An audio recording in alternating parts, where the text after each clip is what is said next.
Wow, it's 9 o'clock. Yes, it is the witching hour. Right.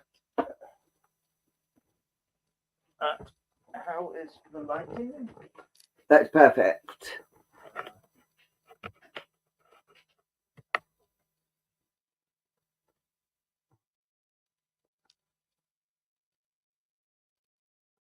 Don't look like there's no one on yet.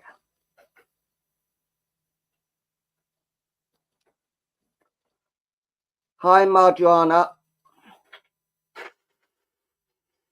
Hi, Joanne. Hi, Tanya. Hi, Lisa. We'll just give it a couple of mo's. We have got a special guest coming in. So, Yeah. Hi, Jodie. How are you, my lovely? Hi, Nina. Special guest is my mum. So yes.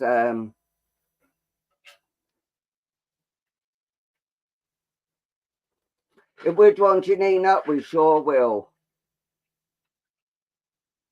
Hi, Tammy.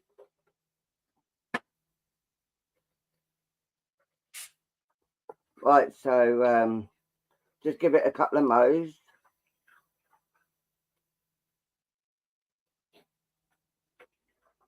How are you, Jodie? Haven't seen you for ages. If you can share this live out, that'd be fantastic.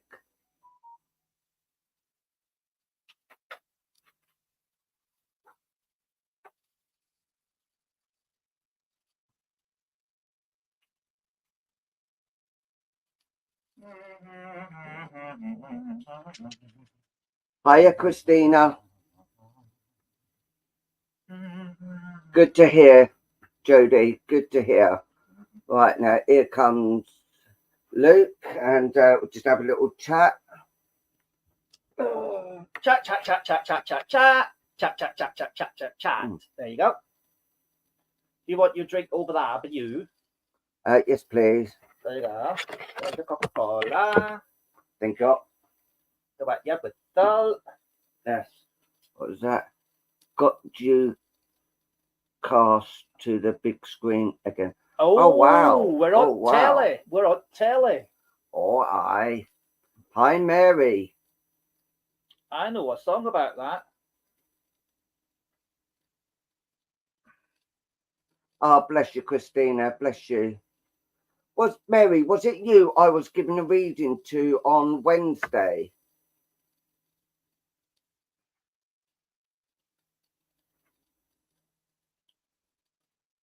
Oh, what's it gone? There's who? I don't know. Ask me one on cricket, and I'll be able to say, I don't know.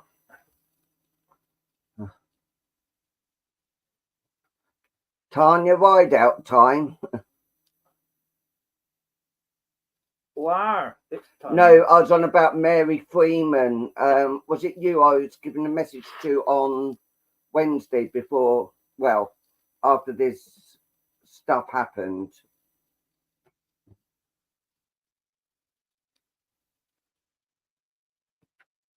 Right, right, just testing to make sure the messages are going up. Okay. So Mary, I will be coming back to you today, lovely. Right, they're working okay. Right, so the casting of the messages are working okay onto the screen. Yes, there's a dark screen at the moment, so I don't know. I don't even know who it is. It's the Pope. Oh, it's a Pope, is it? It's a papal envoy. Ah, shut your face.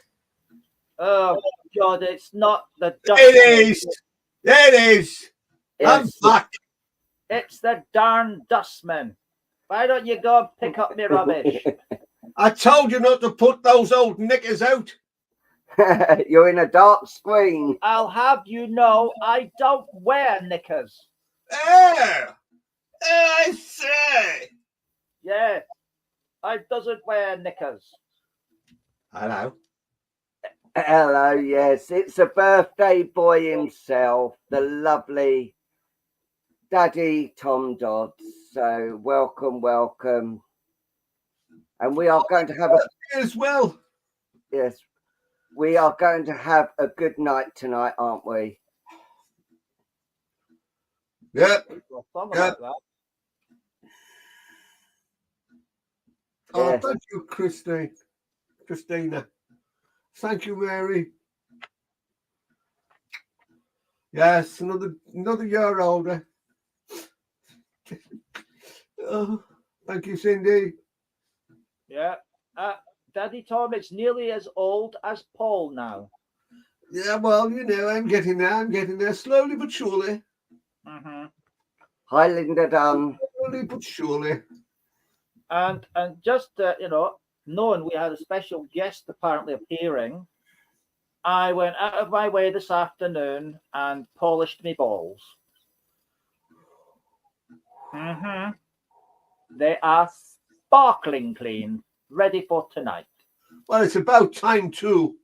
Thank you, Linda. Thank you, Anne. It's about time. I mean, they've been scruffy for ages. Mm-hmm. I've been telling you this for ages, or your balls look too dirty. Well, it's not for the want of scrubbing them every day. Well, Mm-hmm. whoa, steady on there, Mary. Steady on. Let's not lower the tone. Switch from one lighting system to the other. That's now both together. Thank Yep, you. that's good. Right, adjusted the studio lighting. Yes. So you can see the joy reflecting off Paul's forehead. And yours. Oh, yes. Yes, so yes, it's welcoming back It started. the lovely It Tom started. Dodds. Look, it started. What do you mean it started? What are you trying to say? She's saying shows your balls then. I know, it's disgusting, isn't it? Had a lovely day, Kelly. Thank you. And thank you for your support as well, Kelly, and your messages. I really did appreciate that.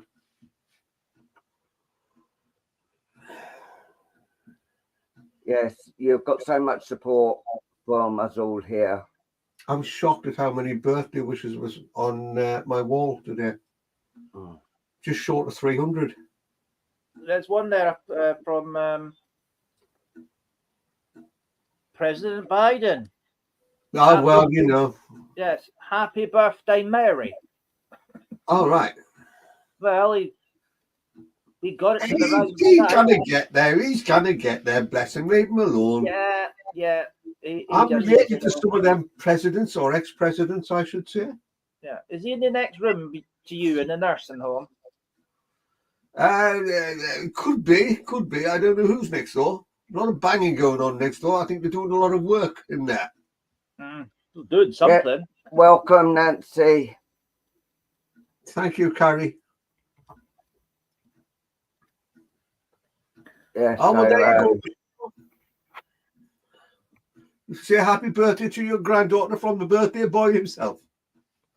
Old Father Time. I got a slice of cake, Linda. I've got a slice of cake for my birthday. Mumsy, she turned around and said, well, she says, are we going to have a birthday cake this year? I says, oh, dear, of course, yes. Well, she says, well, you'll have to make one then. Oh, so you didn't get a French fancy? Yeah. No. She said to me, she said, well, you want to eat it, don't you? I said, sorry. Last one, I think, was used as a doorstop.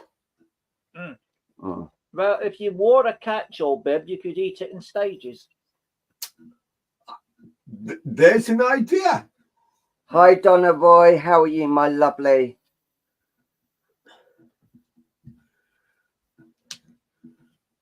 There's always a first time in everything, Brittany. You've got to remember that. Welcome. Yes.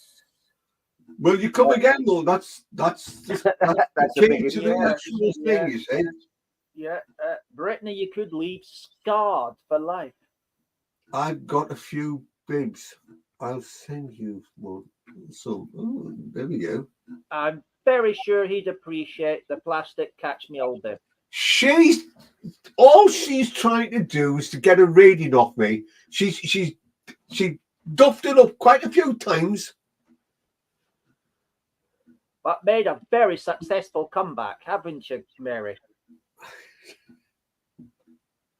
Yes. Who shared? I say, who shared?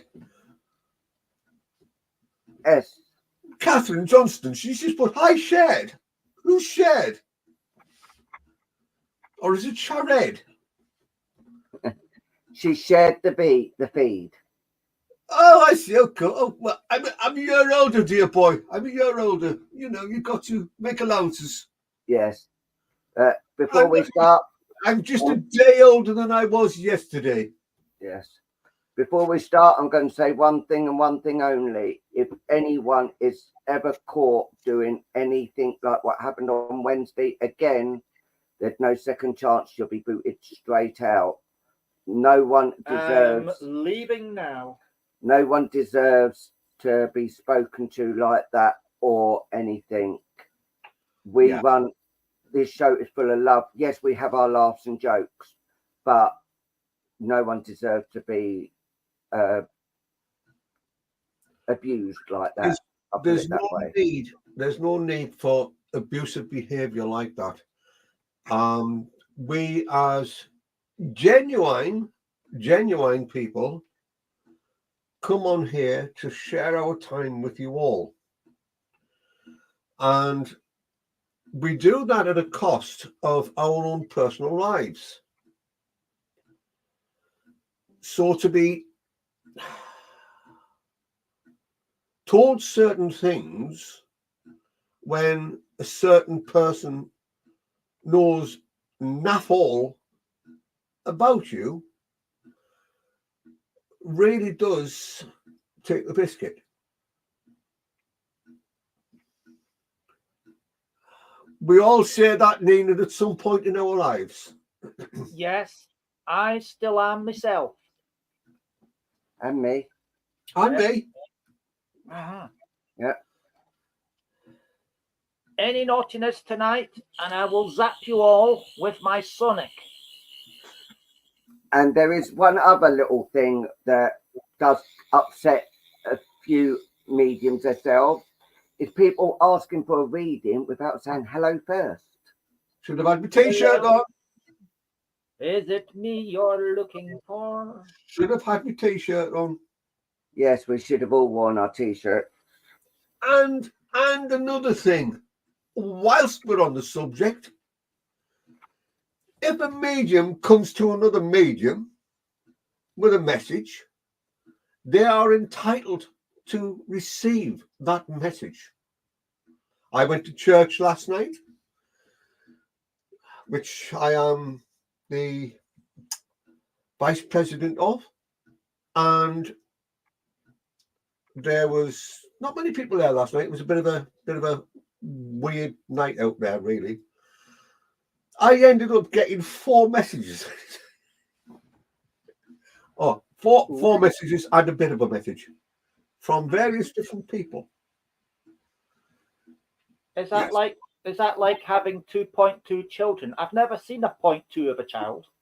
Well, everyone that sat there was sort of looking at each other and say,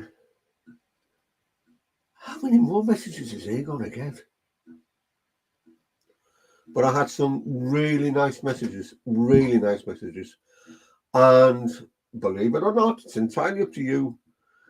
They were very, very, very supportive of me, Spirit. Uh-huh. So they knew what was going on. I went to church last night, feeling okay in myself, not wanting to take any negativity in there and what have you.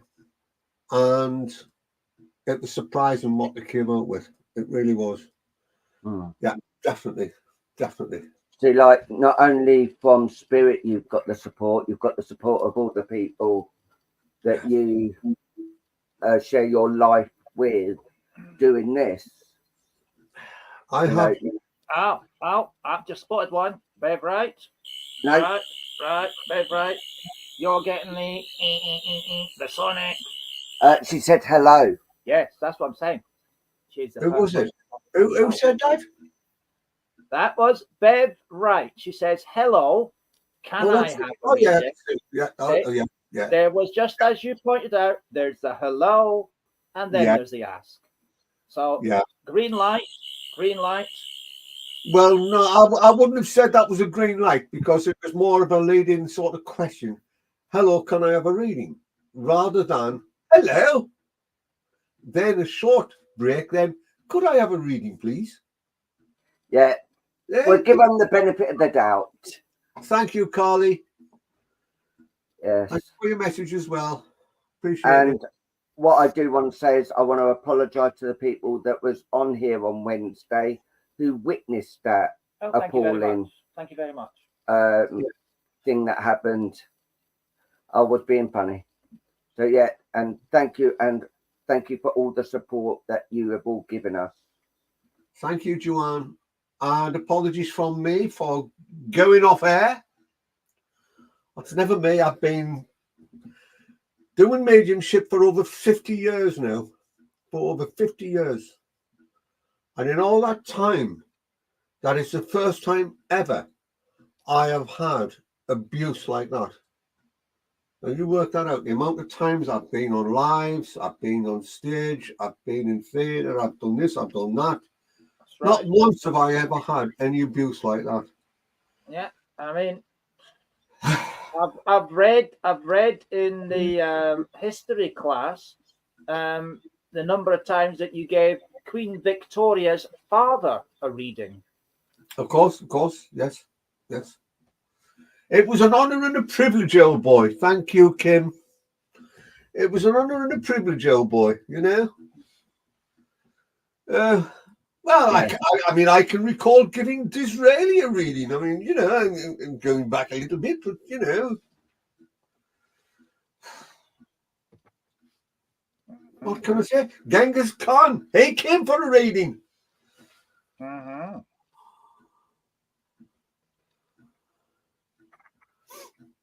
Well, I think it was him. Not quite sure. Hello, Karen.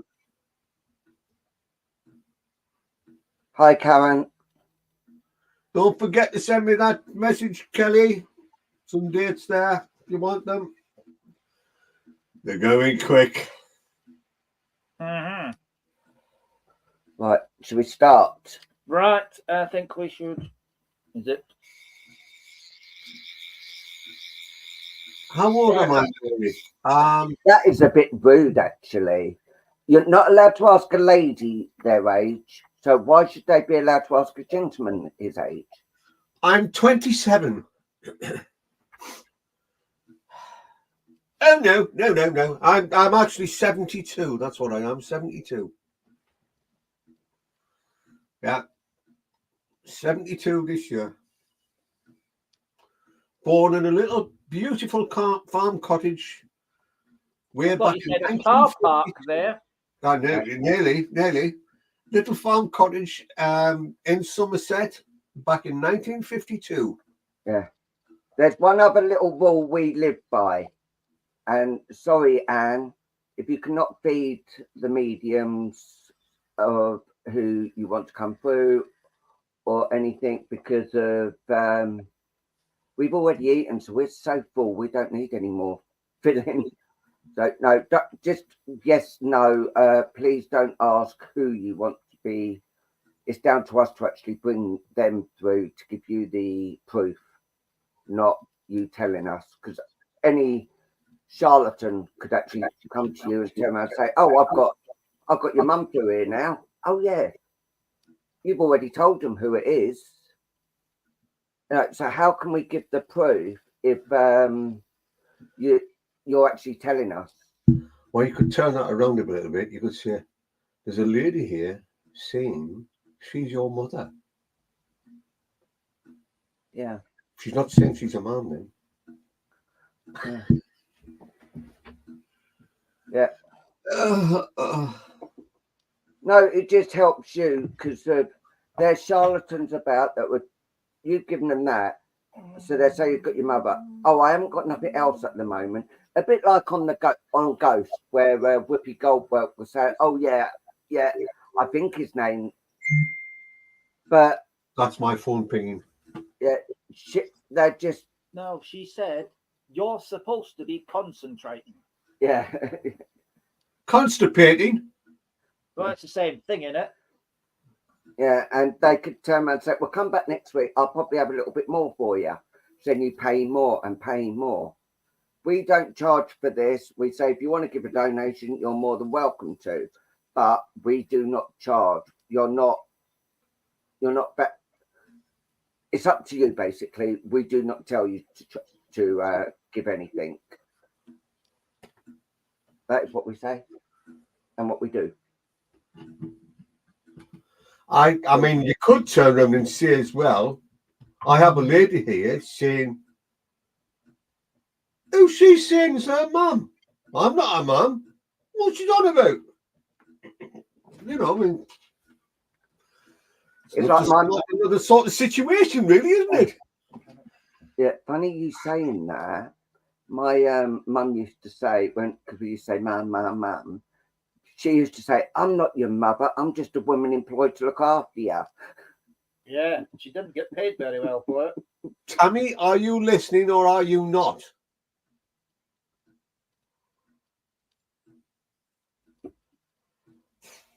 She did say her hello earlier. No, it's what she put. Is there a message from my estranged father? Thank you, Lynn. Thank you for your message. Just put a thumbs up to it. I'll say it once more. Do not feed the mediums. But it's not like you finished your dinner, it's still in the microwave. I know. A lovely steak meal. We're having that on Sunday. Steak, new potatoes, and I think there'll be veg there as well, and also some lovely peppercorn sauce. You've got to do it. You've just got to do it. I mean, I was told by the cardiac rehabilitation team I can't have peppercorn sauce. I can't have it. They told me. Why not? Apparently, it's not good for my heart. All right. But as I'm still under investigation, why not? Oh, how about giving a nice drink? That's a bit of bribery coming from Donna. Happy birthday from Susan. Tom, I'm drooling here. Listen, I don't want to know about your personal life, Linda Doom. Okay. If you're drooling, you're drooling, all right? And if you're dribbling, you're dribbling.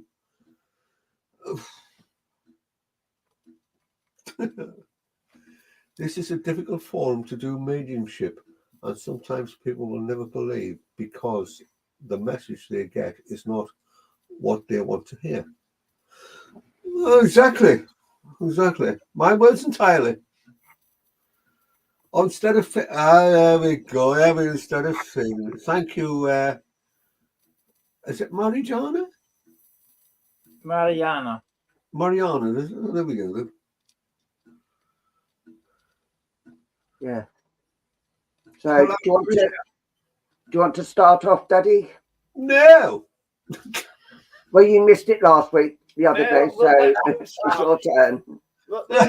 We'll let your darling son start. No, let the birthday boy start.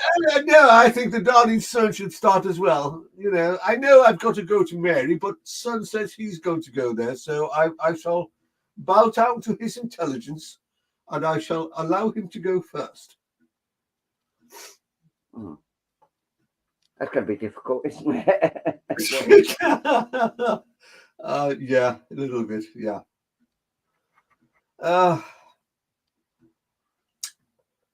Quite an emotional lady here. Quite an emotional lady. You go then, Daddy. Okay, Mary, I shall come to you. Mary Freeman, don't fight, LOL.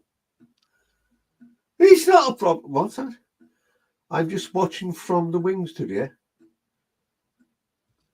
Yeah. Oh, there you go. Thank you, Catherine. Okay, Mary, I want to come to you because I've got a very emotional lady drawn close to me here. And as she draws close, I have to say that this is a lady who, oh, blimey, she's so distressed. She's talking about how it was quite a stressful time that was going on before she passed away. And about how difficult it was with all the emotions that were going on. She talks about how she was very much a deeply proud lady, a lady that tried her best throughout her life to sort of accommodate everyone around her. Her words. My life was a struggle. I would say from the moment I was born to the moment that I passed away to this side of life. I tried to be the person everyone wanted me to be. But at times I just couldn't do it. I struggled within myself so much. And it was quite distressing. I wanted to be able to try, if I could, to rise above everything that went on. But as you know, there were so many things that happened throughout my life that it was quite difficult to find peace within myself. It was only after I passed away to this side of life through being, how shall I put this, so distressed with illness that I wasn't capable to cope in the end. That I suddenly found peace, not only within myself, but peace for some people on this side of life that I met again. This is a lady who very much had a heart of gold, but this is a lady who would find it so hard, so difficult to show that true emotional side in the way that she would have actually wanted to, and people would have wanted her to do. There's a gentleman coming close to me here as well. I want to say that he passed quite abruptly into the spirit world. He talks about being a man who deep down inside liked to call a spade a spade. He talks about how in life you had to do your best. You had to cope with it. He's such a strong character. And I want to say quite an in-depth character, because this is the type of man that would sit there and he would wear you up. And I really mean wear you up. Before he would literally kick off. And he talks about how sometimes he could be a little bit too abrupt for his own good. Way too strong in nature, because he felt that people needed to have a backbone. People needed to try and do what they should do in life with common sense. And he's drawing close to you now as we speak, and he's saying, I think it's time she got herself a little bit stronger within herself. I think it's about time she tried her best to sort of rise above the situations that are going on around her. To try, if she can, to sort of let some of that past go as well. But it's awful when the past follows you along, isn't it? It's awful when people say things and do things around you that reinstigate that past to a point of whereby it makes you go swimming down memory lane. And as I'm watching there, oh bless you, I've got a frail little old lady coming in here. And I have to say, bless her, she's struggling emotionally. And she's telling me here that she was totally and utterly confused before she passed. She's saying, I don't know why I'm here. I don't know what went on before I passed away. I wanted to try, if I could, to focus on things, but I couldn't do it. It was as if they were trying to fill me with false promises, because they kept saying, oh, you'll be all right. You'll be all right. And I knew within myself that I wasn't going to be. But I was getting confused at the different people who were coming to see me, because I didn't understand what they were there for. But I was weak. I was tired. I had lain on that bed of sickness for a little while. I tell you though, when I left that body, I felt so different within myself. I felt so good. I felt that my life had turned for the best. But I was so frail in that body that I was so thankful that I left when I did. And yet I didn't want to leave. And this is where the confusion comes in, because I'm still within myself thinking that I'm still in this world that you're in, and not the world that I'm in. But I want to bring my love. I want to bring my love from this world. I want to be able to say that I love you. I want to be able to say that I understand what you're going through. And that sometimes you do think that you're on your own. Sometimes you do think that nobody seems to care, nobody seems to want to understand. And all you can do is try your best. And that's all that anyone can do. Just try your best. Let the heartache go. Allow yourself to find peace inside. Allow yourself to be you. And I know you've been trying to find yourself, and I know it's been difficult. But all you have to do in reality is look within. Lovely gentleman there with a cancerous condition, just drawing close. Telling me that he went through a lot of pain, a lot of suffering. I'm feeling quite distraught with this man, because he's saying, well, his words, I battled on. I tried to cover the pain. I tried to understand why things were the way they were. But I just couldn't do it any longer. So much so that I gave in. And I slipped away quite quickly, but peacefully in the end. Just to let you know that I'm here as well. Just to let you know that I'm listening also. I'm going to leave you with that.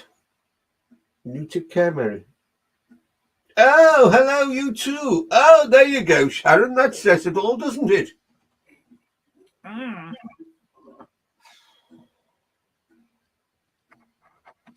Do you know, this man, he's so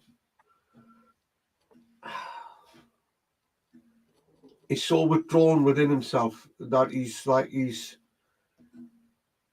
the whole body is just completely drained of any ounce of energy that he had before he passed away. A feeling of not just distress in him, but anger at having to go through what he went through. And that there were one or two that didn't give him the support that he needed. And they're feeling that now within themselves. And he's just said, at least I found peace. At least I found peace. I'll have to let him go. Bless him. He wants to stay. He wants to stay. It's like he's drawing closer and closer and becoming more and more emotional, if that makes sense. And the more he's trying to sort of let go of this link, the more he's struggling to be able to. And I think that's a lot because of the love that was shown to him in this world. And that love's going to remain very much within his heart.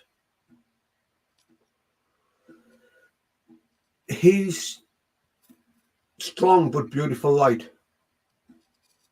And his presence is filled with warmth, love and understanding. But to see him go the way he went, all I can say is it was very, very hard for people to see him going that way, because it was like they were pleading with God for him to just to find some strength, just to be able to go on that bit longer. But he couldn't do it. Now, one of my guys has just come in now, bless him, and he's looking at my guy with tears in his eyes, and he's saying, "Can't I stay? Can't I stay?" And oh, bless you. Okay, my guy just said, "Yeah, he can stay." So Mary, he's going to stay and he's going to watch what's going on. Because he said the only way I can describe this is like I've still then got that closeness with those I love in this world if I stay, so I can watch what happens, what's being said and that. Yeah. Sorry about that, boys. Not at all. Not at all. Not at all. So it's such a beautiful life.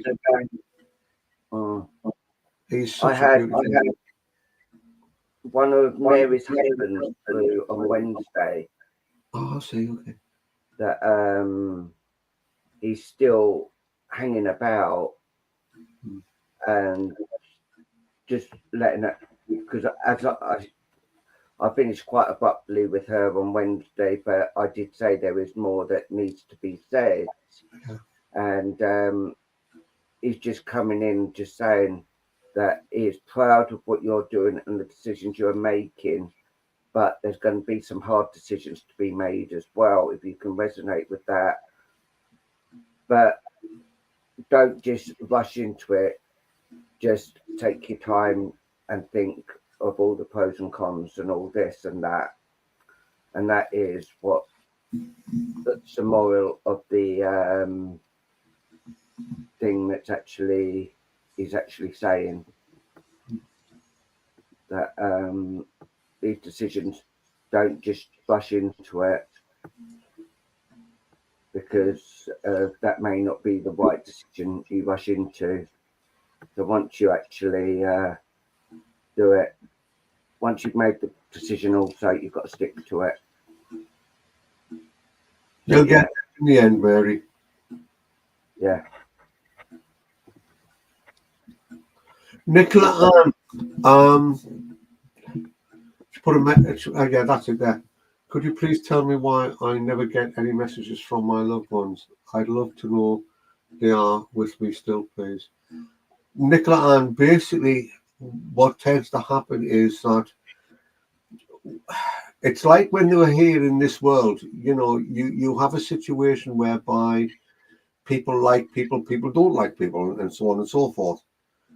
And sometimes I have to resonate on that same level for them to come through. But just hang in there. Just hang in there. You will find that when you don't keep asking for them to come through, that's when they'll come through. It's a weird concept, but that's how it works, and you'll find that you'll be just one day, bang, they're there, and you won't be able to shut them up then. Joanne, there are a lot of thoughts still being sent out to your mum. I know you're saying she's still clinging on, bless her. What's this? There are. What's this? Joanne Stewart, her mum's still hanging on. I think I told you about her the other day. I can't remember, son. Yeah, where her mum's near end of life, but she's hanging on and hanging on. Do you want me to send a little word up to ask for her to find some peace?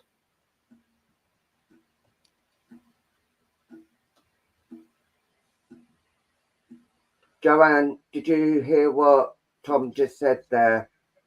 Would you like him to send up some thoughts to help your mum? Yes, please. Okay, I'll do that for you. She's struggling too much. She's struggling too much.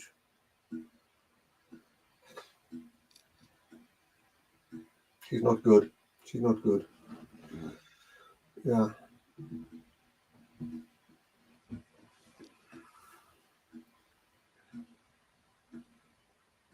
Right. Luke. Right. If you want me to go next, I should go next. There's Right. another one there as well saying, I was told my mom visits a lot, but I never knew and still can't tell if she's here or not. Stop thinking about her. Just allow it to happen.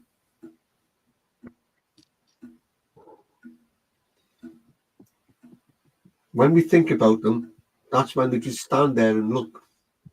When we don't, they go, why are you not thinking about me? What's going on?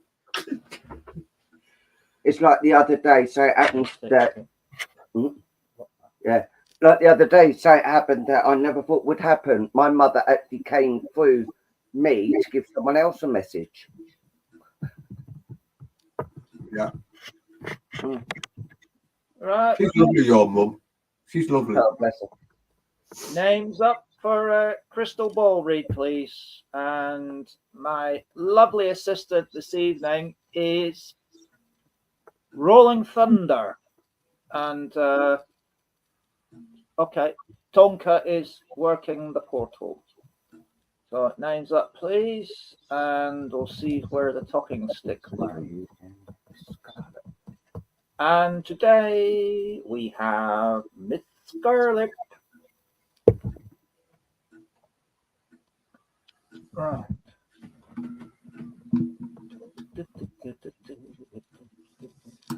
Yes, they have. They've all been polished. Oh yes, they're glinting.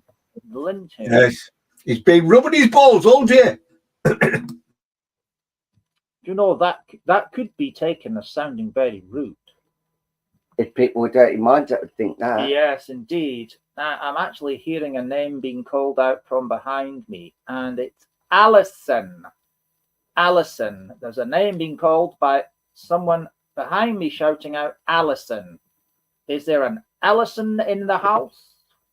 Well, there is because she's behind me, but well, she's shouting Alison from behind me, but is there an Alison in the audience? If not, I shall move on to where the stick lands. Alison Boper. Alison, yes. Right. Click on Alison Roper. Right. Right. Stand by, Alison, just to see if it is you and if the stick stops by you.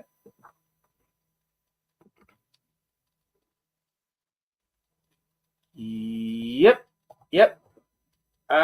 Talking stick has landed by your name, so yes. Thank you very much. Right, Alison, as I tune into your energy and look into the crystal, what I'm seeing here is I'm seeing you in a, I'm going to say it's like a shed, like a wooden shed. And within this wooden shed, there is I'm seeing a twister. going round about you. Now, what I mean by twist is like a hurricane or a tornado.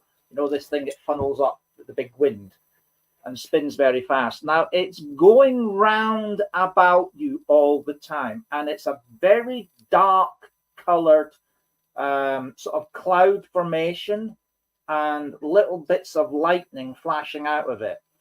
Now, when I see something like that around a person, either in the crystal ball or within my mind's eye, i.e. the third eye picture that I see, that is telling me that the person whose image appears in the crystal is going through what I best describe as turmoil. Now, it's turmoil, and it's related to your emotions and your thoughts, and it's like you're torn between two places. You're torn between wanting to have your feet solidly on the physical ground and at the same time wanting to step into the funnel and just be whisked away to somewhere else. The dark clouds are very representative of your emotional state or your state of mind. Now, it's by no means me saying here that you have a mental illness. It is just a case that everything is spinning so fast and you are very indecisive of where you actually want to be. Now, as I look further and turn the crystal round, I'm looking at an angle like this. So I'm looking into the center of the tornado or hurricane, and you are still on the outside here, okay? And what I'm seeing in the eye of this tornado or hurricane image, I'm seeing a person in spirit. And this person in spirit, I want to describe them as being a manifested individual or person, because I can't tell if it's male or female from this image. And they are in a golden transformed body, and they are in the middle of this tornado where it is perfectly still, where you could hear a pin drop. Okay, and that's okay. And I'm hearing from this individual as they place their hands forward like this inside the eye of this tornado. I can hear the words, and I'm only assuming it's this person because I'm hearing it from behind, but I'm also hearing it coming at me in this direction. And I'm hearing the name Alison. Alison. And the person's holding their hands out like this. Okay? Now, could we have this? Could we let this person in? Thank you. So let's see. We can connect with this individual. Right. Okay. Okay. Right. I can feel the energy coming from behind, and I want to say this is a very, very strong energy. Okay. It's like now as they draw close and step forward into my body, I want to say that this energy is a very strong energy. It is also a female energy, okay, that's stepping forward almost like into my skin. And as they're doing so, I want to put my hands out like that, in almost like an invitation to say, take my hand, take my hand. But I do not feel that this person wants to grasp your hands and pull you to where they are. It's more a case of take my hands and I'll make things better, if you know what I mean. It's like offering help, offering I was going to say condolences, but that's not the right word. Consolation. Offering just to take you in their arms and almost like make everything much better, or or the pain and the anguish, the turmoil, confusion, everything just to go away, just by almost like holding you in their hands or their arms. She's a strong-minded individual, someone who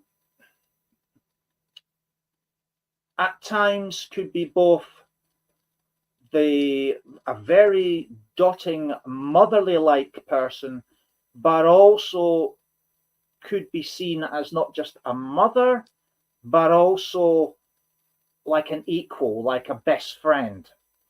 You know what I mean? It's like you've gone past the stage where it's yes mum, no mum, and now you're both an adults in life, in the physical life.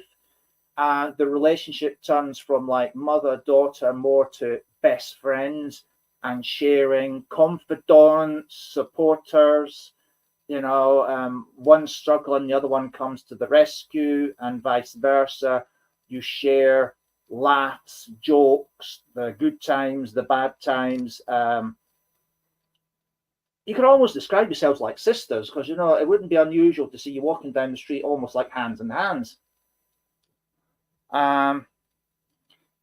She's a caring individual, because there is that side of her that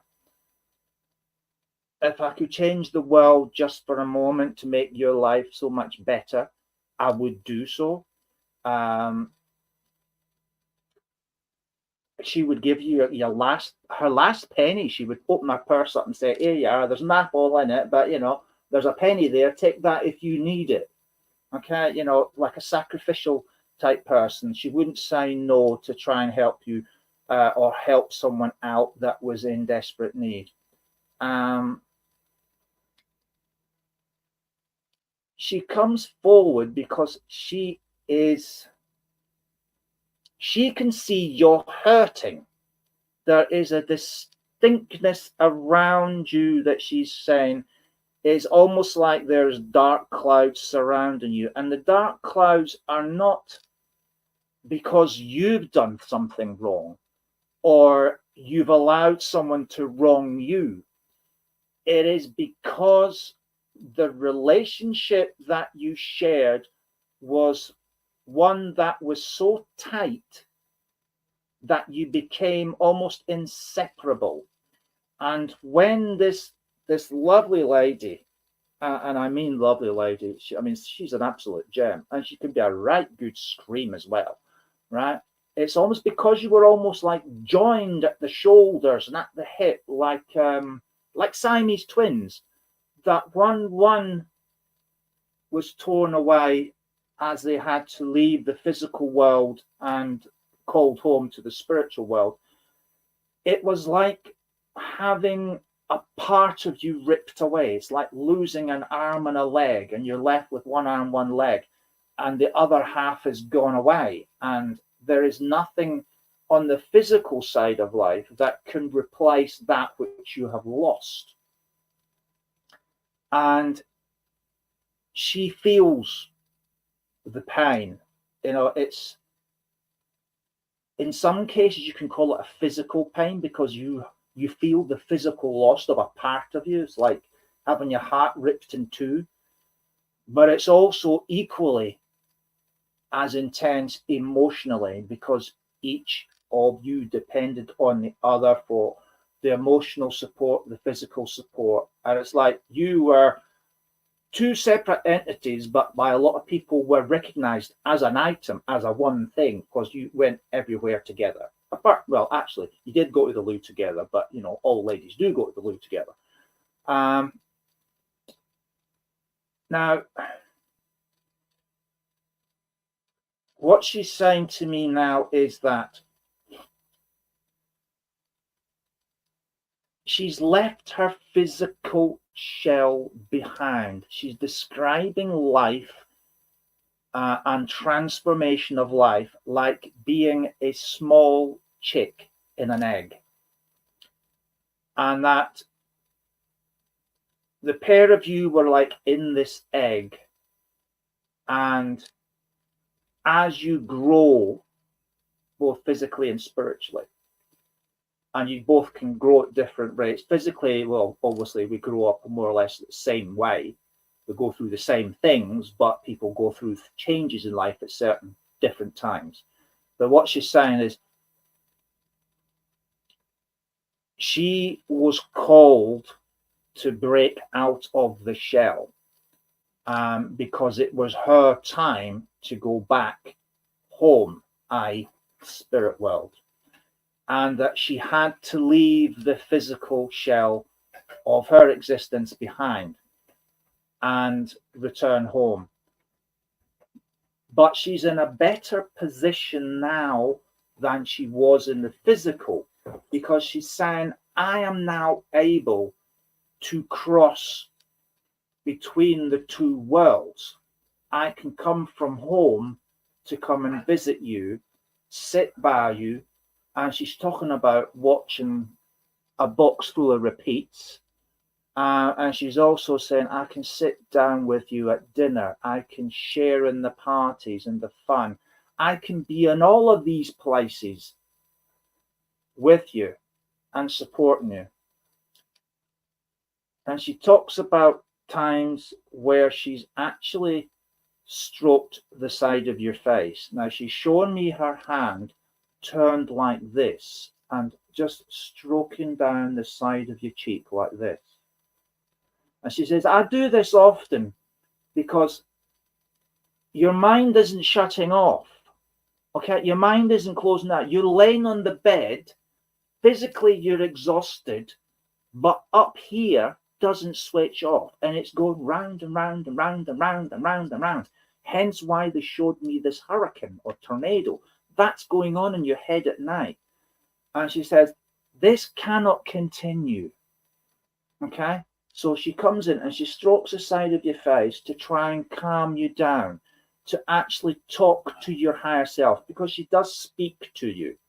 It may not be going in these ears, but she's talking to your higher self, which is the real you, the spirit you, which dwells in the body. And she's giving it words of reassurance, okay? Reassurance. And she's pouring in, and I mean, I put my hands at that and people say they see blue lights on the screen. Physically, I can't see them when I turn it around and look at them with my own eyes, but people do say they see blue discs in the middle of my hands. Now, what she's saying is, while she's stroking you like this, she's passing in healing energy to calm your mind, to bring you to a peaceful state, to allow you to drop off and get some form of rest. But the one thing she's saying, that she's in a different world where she lives in a different state.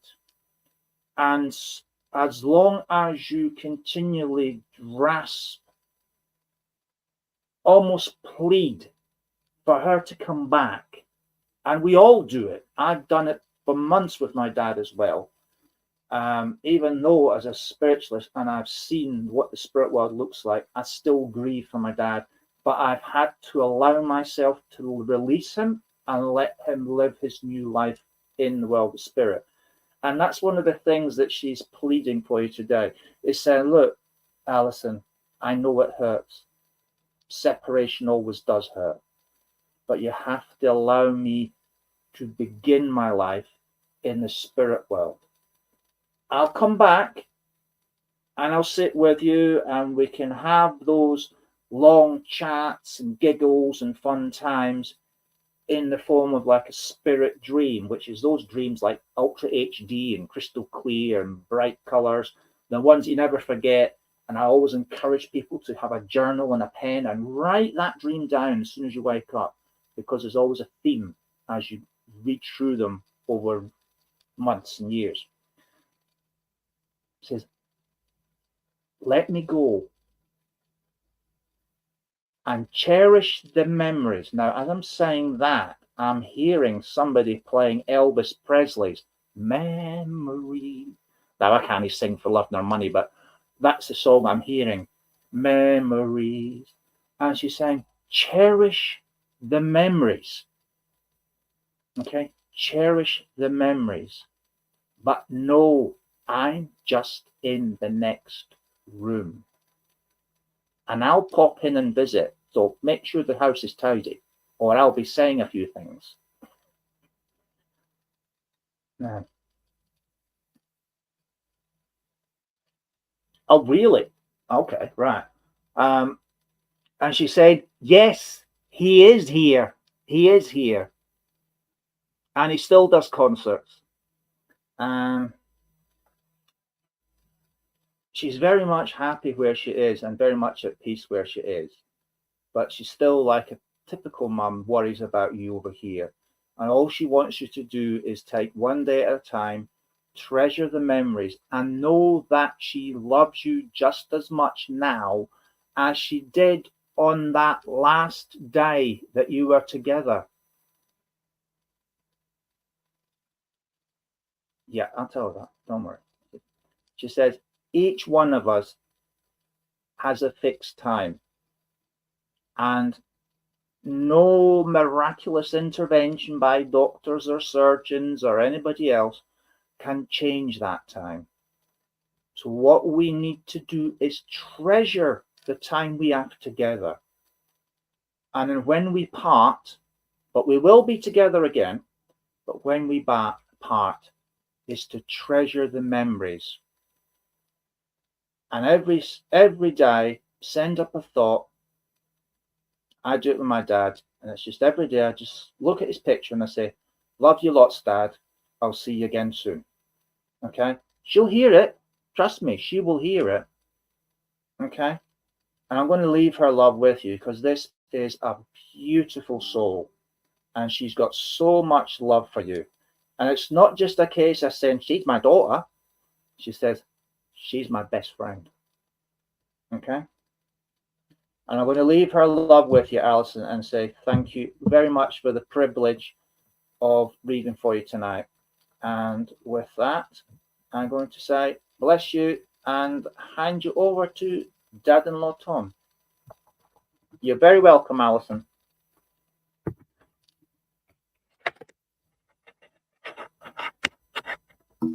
Hello.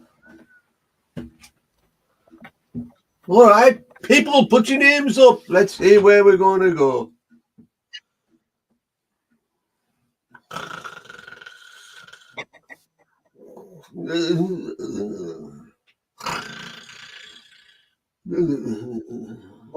Is it time to take Dad back to the nursing home, Paul, do you think?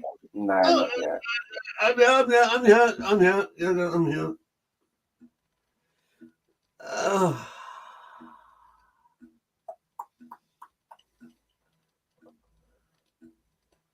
Who was this and is he related? Huh? What's all that about?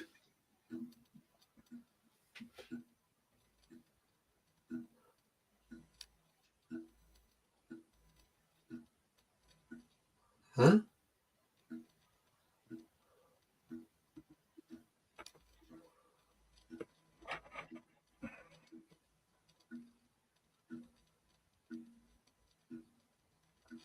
Okay. What's that? I haven't got a clue what it's about.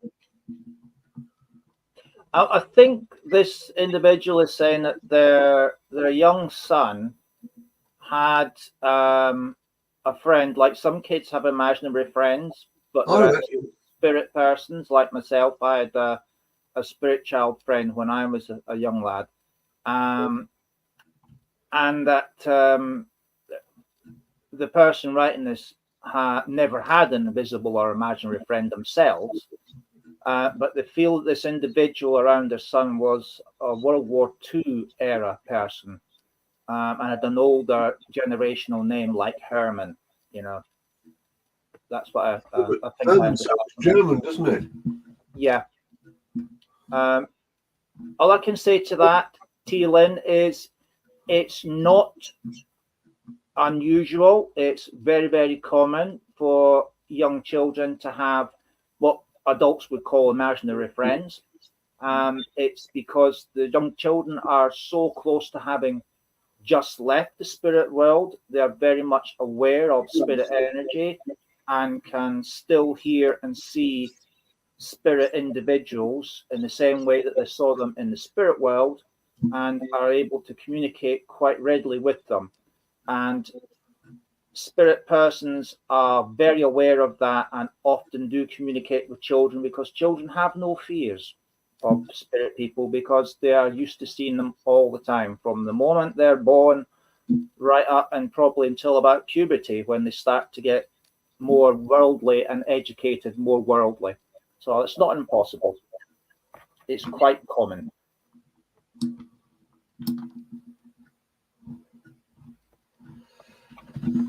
Sorry, Daddy. It's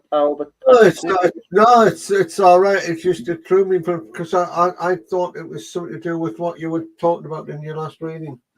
No. Because I was busy. I was preoccupied on my phone. I'll step back and let you carry on. Okie dokes. Okie dokes. I'll mute us so it doesn't interfere with your sound system. Okie dokes. What was that you said? Hey. Bye. Bye. Good night then. Am I going? Am I going to bed now? Oh, right. Okay.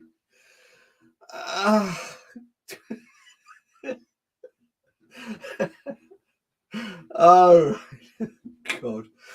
Oh, let's see, God. Right. Right, let's see where I'm going to go. Like I said, people put your names up. Let's see where we're going here. Oh, so many to choose from. So many to choose from. Spam on again. Huh?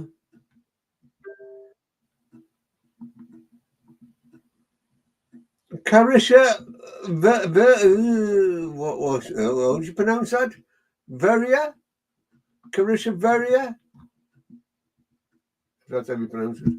Apologies if I have not pronounced that right.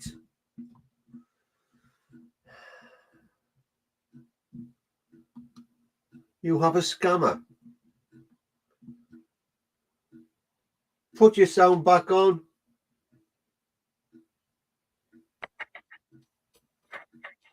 I'm here. Kelly's saying you have a scammer. What's the name? No idea. What's the name, Kelly? Christina says she's reported them. Huh? Okay. Claire Tarrant reading. Well, I can't see her on here. Remember, we actually right. She tried to be friends, didn't she, with us yesterday? Oh, I didn't say that. I didn't say. Anyway, where was I? Who was I going with? Dear God. Oh, God. Carisha. Wasn't it? It was Carisha. I knew my memory hadn't gone. Right, you can put your sound back off now. Okay, over to you, Dad. Have fun. I'm off to bed, okay. Yeah, sleep well. Night night. Thank you. Yeah, take care. Okay, Carisha, I want to come to you. Okay. I've got a lady drawn close to me here who is making me very, very aware that she would have been a strong character, all right? She was a lady that deep down inside would not take no for an answer. This is a lady who she would be very adamant that she would be correct, all right? And she talks about being strong-willed and about how stubborn she always was. She wasn't anything any different. She wasn't going to change for anyone. She's the type of lady that at the end of the day, what you saw was what you got, but in a different way, because I feel a certain abruptness with her. I feel a certain way of sort of being very sort of in your face, if you like. But she's one of these ladies that deep down inside wanted to be, if you like, hey? What's that?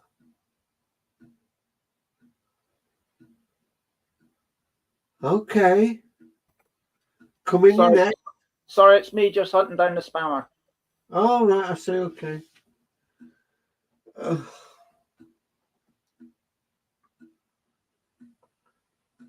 Carisha, can you understand that, please? Take that off there, buddy. Get rid of it. No need for it. Thank you, Tracy. Is Carisha still there, or this is getting crazy? This is getting crazy. Right, okay, Carisha. All right, because she's smiling here. Well, she's telling me, she says, it's unusual for me to smile, but I am smiling. Because I'm pleased to see that she recognizes me.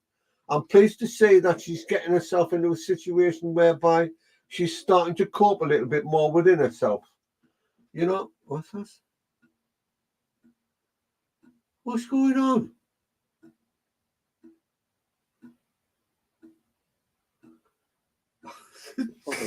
Yeah, I do apologise. I'm just trying to get rid of this gamma, and it's a pain in the butt. Oh, okay. All right.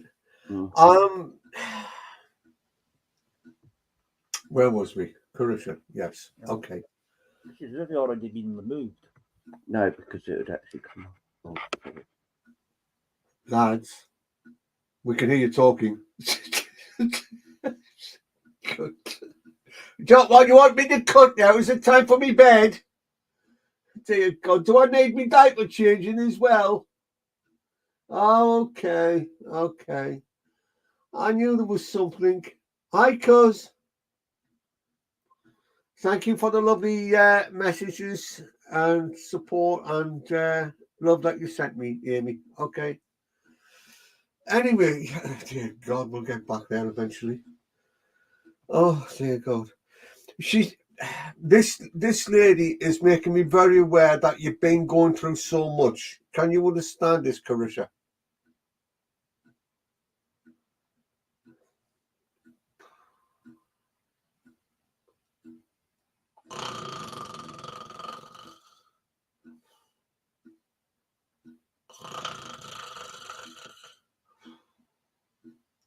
Yes, I have. Okay, all right. A lot of emotional stuff. A lot of heartache. But there's a lot of pressure there as well, because it's like I'm trying to convince myself of certain things that I'm not quite sure whether or not it's correct or not, if you see what I mean. And while she's talking about that, it's like she's trying to get your mind to sort of wake up when September ends. Thank you, Christina. She's trying to get you to sort of let go of there's just so much going on inside, if you see what I mean. And you need to, somebody just said she needs to let me go. She needs to let me go. She's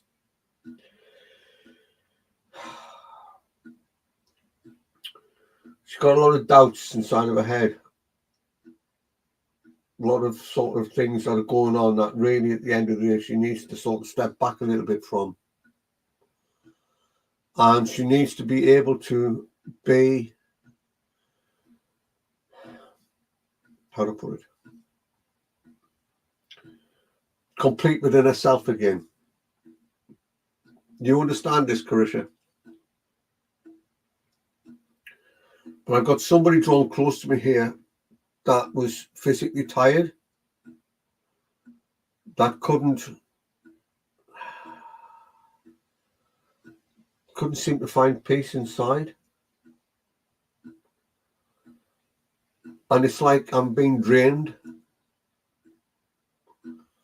It's like I'm at a point where I just don't care anymore. I feel I've let someone down. I feel like I should have been there for them.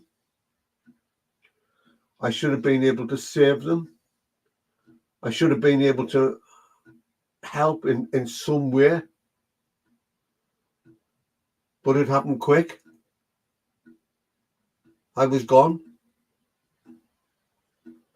And by being quick, I mean, and that was it.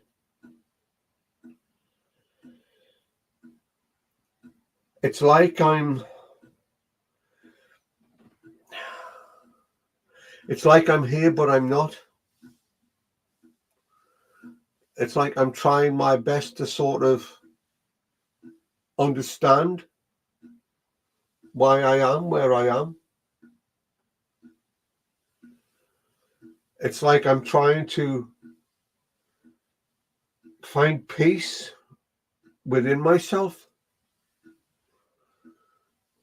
Because the more I try to find peace within myself, the more I feel that I'm suffering within myself. I've been trying to tell people that it's not their fault. I've been trying to tell people that I'm okay. I'm fine. I've tried on several occasions to come back. And that's because people want me back. They want me in this world. And they can't understand why I'm not in this world. They can't understand why I had to go so quickly.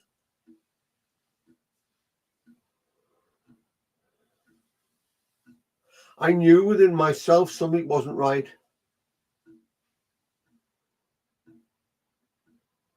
I knew.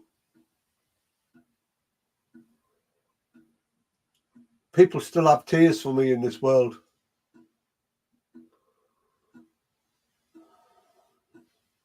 They still can't believe it within themselves because they don't want to accept the fact that I've gone.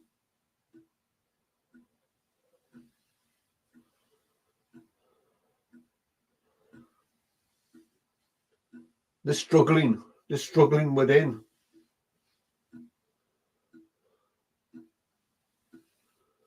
They're struggling to be able to comprehend and understand why things had to happen the way they happened.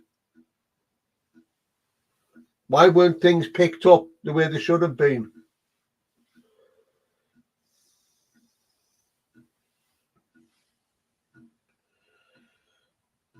I felt weak.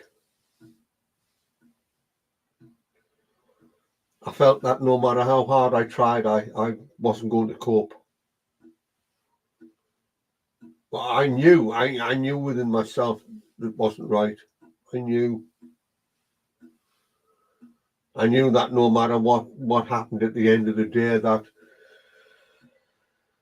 if anything was going to happen, it had to be quick.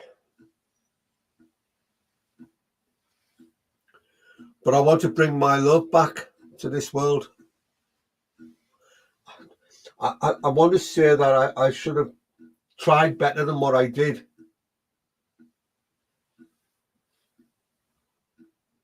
I want to say that I want now to come back and tell people how much I love them. But it's difficult when I'm not here.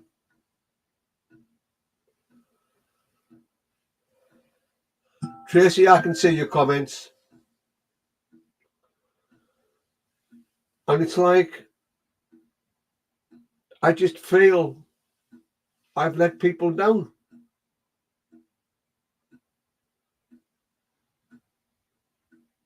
And I'm not used to this. I'm not used to this sort of thing in this world.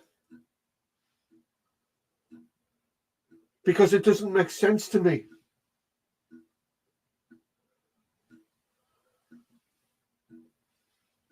And it's difficult. It's difficult to find peace this side of life when you want to return to this world. I mean, I know I'm all right. I mean, I know I'm loved. I know I should be content. But it's when people are still in tears in this world.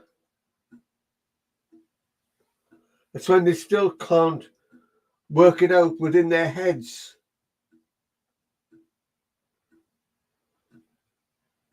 I've been making my presence felt. I have been. I've been moving the odd thing about the place. I've been trying to get people to know and be aware that I'm very much there.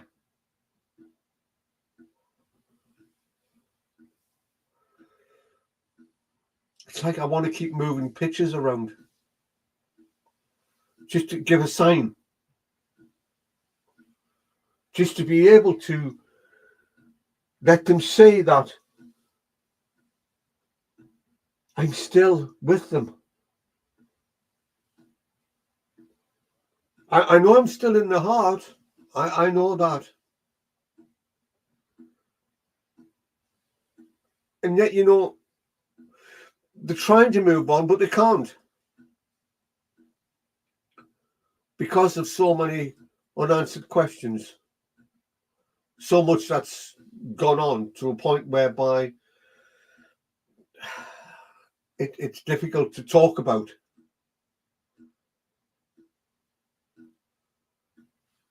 It's like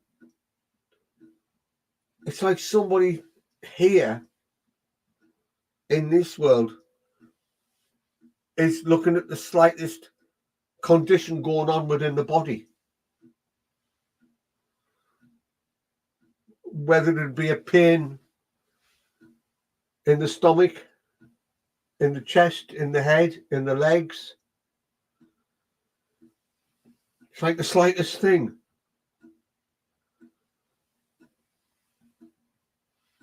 Oh, I don't know. I want to come back. I want to be part of people's lives. I would change things.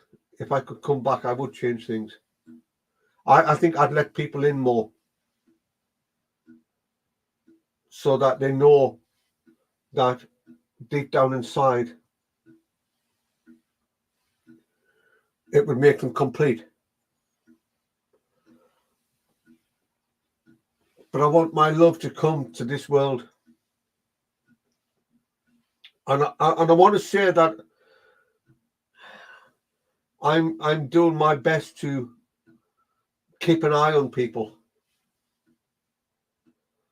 To be able to let them know that they are secure. That they can be happy.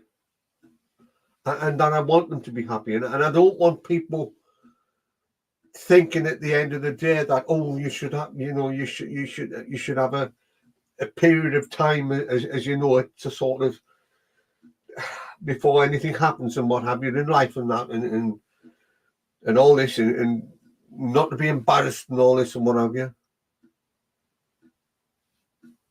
Yeah.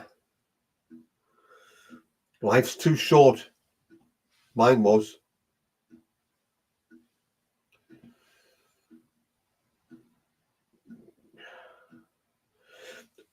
It's like,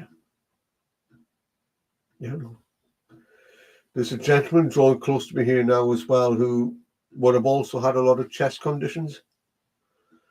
I'm feeling a particular tightness go on around the heart area.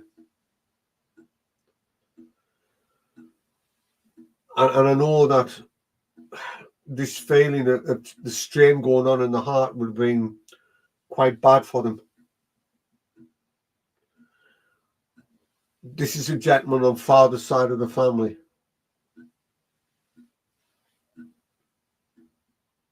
Different to the one that's just been in, because I've got this other gentleman now.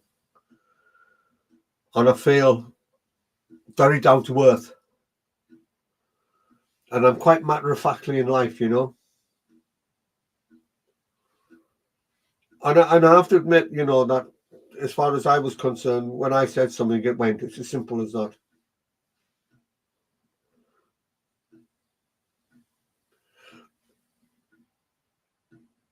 Don't listen to idle gossip.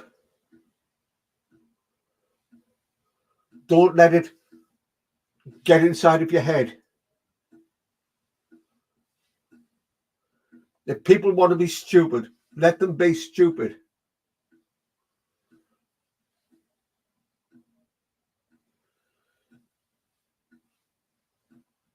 This other one's coming back in. Dry the tears up. Dry the tears. You don't need them. I don't want you to have them.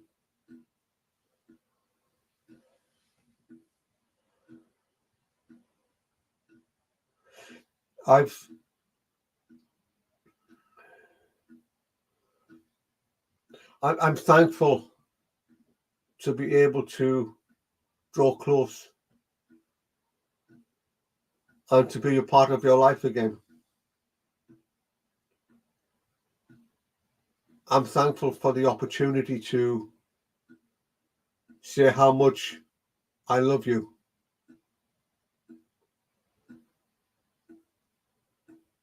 I'm thankful for the chance to see that smile again. I know your heart's going a little bit at the moment.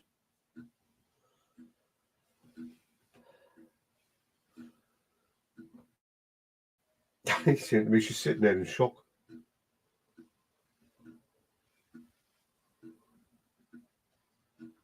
I don't know what to say, what to do.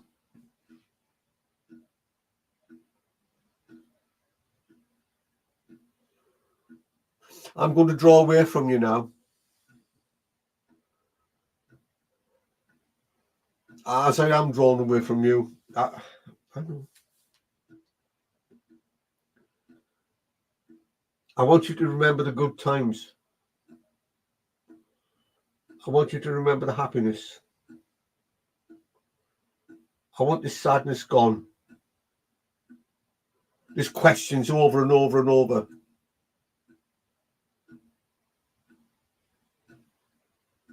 And as you do, when you remember those times,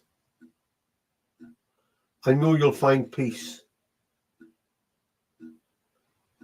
And when you find that peace, hold on to it.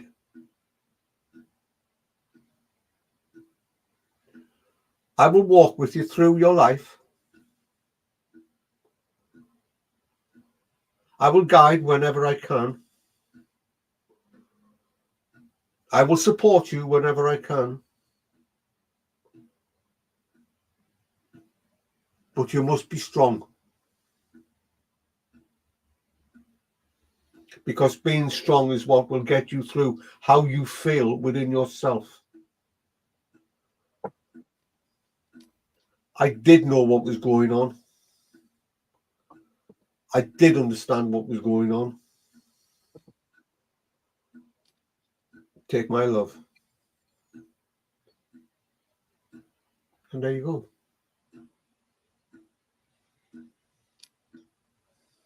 Carry on. That's very, very heartfelt message. And yeah, it's an amazing message as always. A lot of tears. Yeah. Oh, thank you, Julie.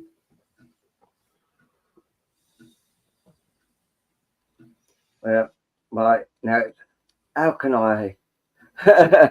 Pleasure, Karusha. How can I compete with that? You can. Come on, you can. Yes. Right. Tina Simpson, are you still here? Tina Simpson. Okay, Mary. I'll put my microphone off.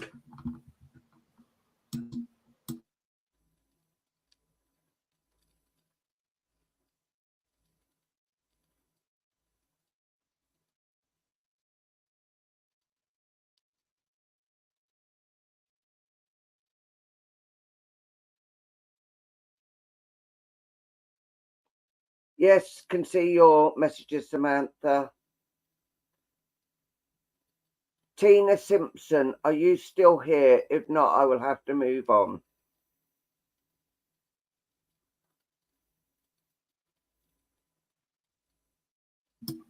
Thank you, Jamie.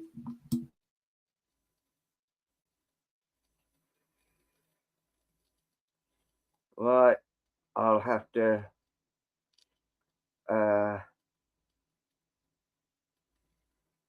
see who I'm talking to next.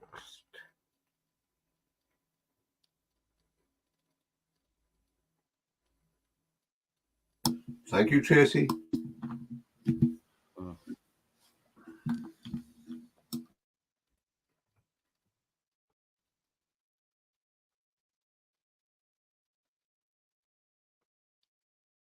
Right, let's have a look.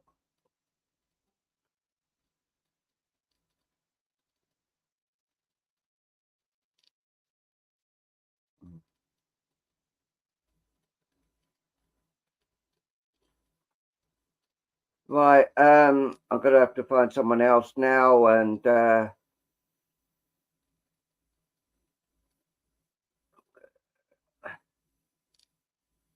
ooh.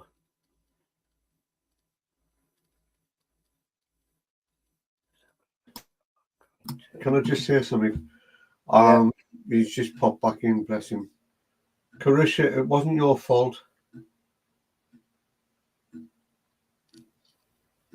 Stop thinking that inside.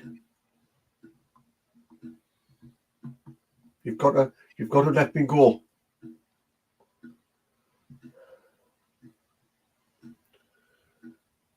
You can't keep hold of me in this world.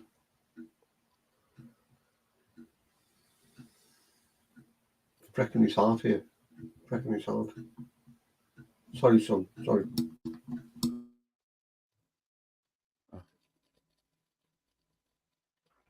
Right.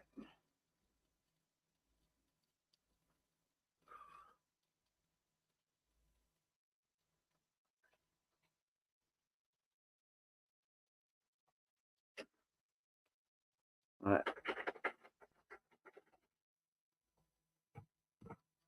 See, this one won't leave, and all I'm hearing is it's like her grandson's here, and just won't leave. Ask your guides to step in.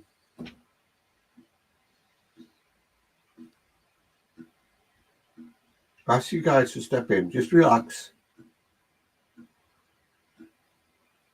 Tell them to step aside. If there's anybody here that's connected to the lady, can you send her a message, please? Tina Simpson. Let me have a look for her. Tina Simpson. Yeah.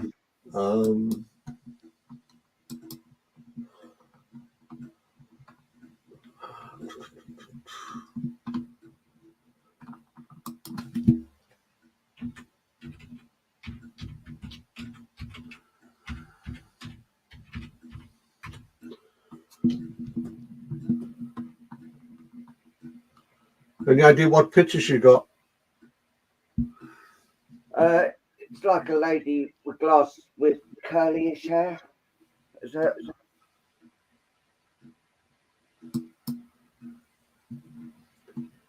TINASIMPSON. Yeah, there's a couple of them on there. That's Tina Simpson. That's the thing. Not in the group. Let me have a look at the members.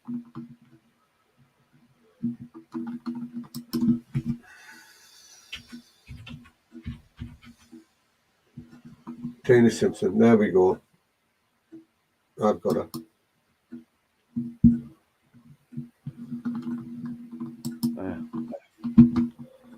Don't know whether she's got me message or not.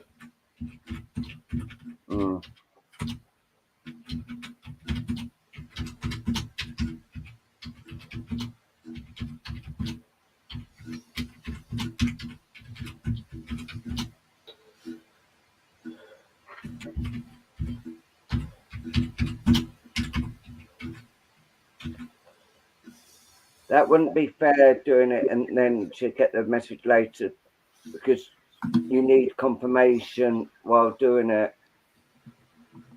Just okay. Whether or not she gets it or not, I have no idea. Yeah, that's fine. That's fine. Right. Susan Dowitt, can I come to you, please? Susan Dowitt.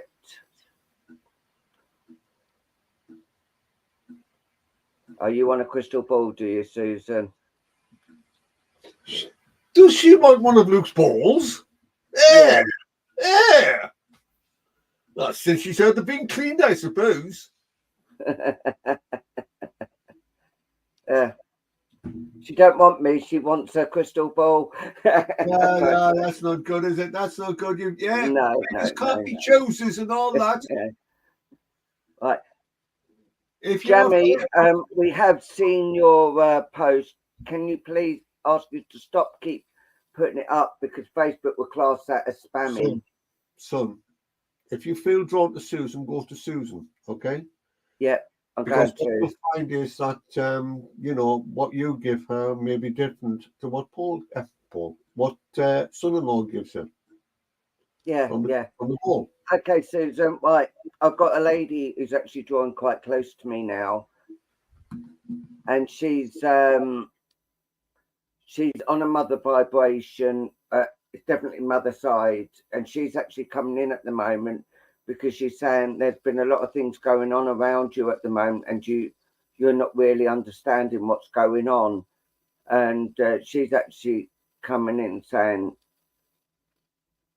you do know what's going on, but you just don't want to admit it. If you can understand this, Susan, she's coming in with so much fire and at the moment. She's saying there are things that have got to be done and got to be said, and you've got to do it.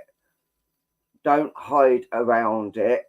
You've got to bring it on and give it how it's given, because no one will ever rest until this is actually done.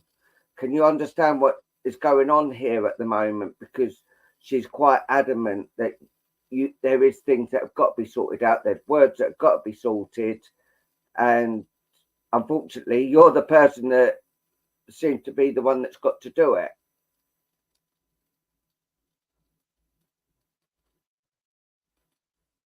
You think so? Right. Well, she's coming in, and she's quite a powerful lady. And to be honest, I wouldn't like to get on the wrong side of her, because I think she would give as good as she got, and yeah, I wouldn't like to sort of hear her down the yes.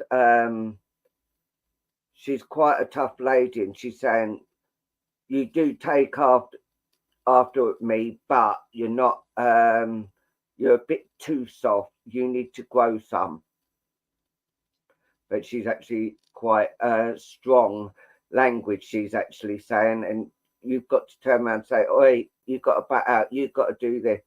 It's your life, it's what's going on, it's down to you, not every other Tom, Dick and Harry to actually interfere. People have got to stop interfering. People have just got so many comments to say, but when it comes to their selves, they don't know what's going on. But she's saying you've got to be happy, and you've got to start living your life, and don't worry whatever everyone else is saying. You've got to, just basically, if you don't like it, goodbye, sort of thing. Not in a harsh way, but you've got to start giving up the telling them how it is. You have got the words to be said, and she's saying she's given you the words to be said, and you've heard the words to be said, and you've heard it from spirit as well. So just don't give up. Just be happy and do yourself a favor and do what you want to do. And she's just actually said the words that my mother used to say, which I'm not going to say on this forum, but it's yes, it's quite a rude thing. But she's saying, I'll say it a nice way, don't give a monkeys what anyone else says.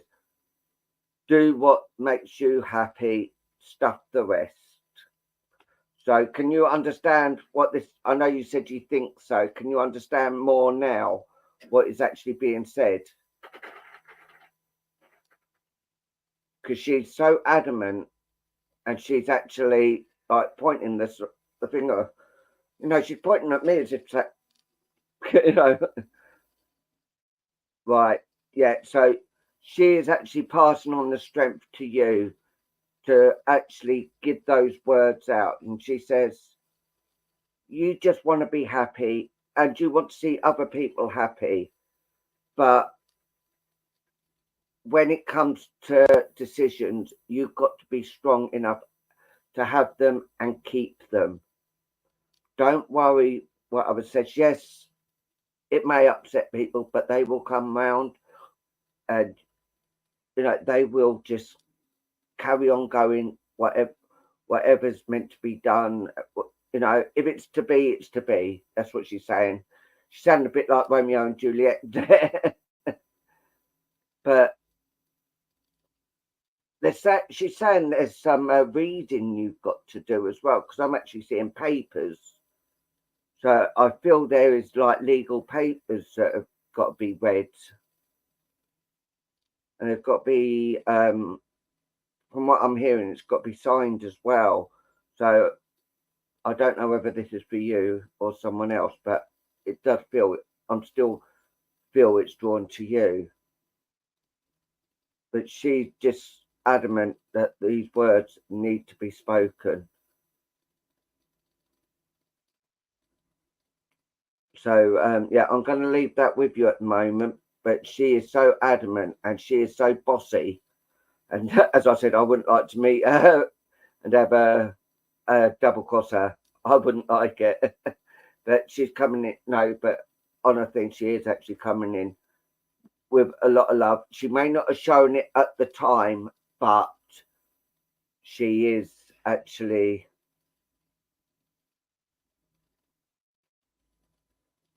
But so maybe I didn't show the love when I was here, but what I'm seeing, you know, you deserve the happiness and the love that you give out. You deserve it all back as well. So I'm going to leave that with you and say bless you. Thank you. Right, Loopy Lou. Right. Back.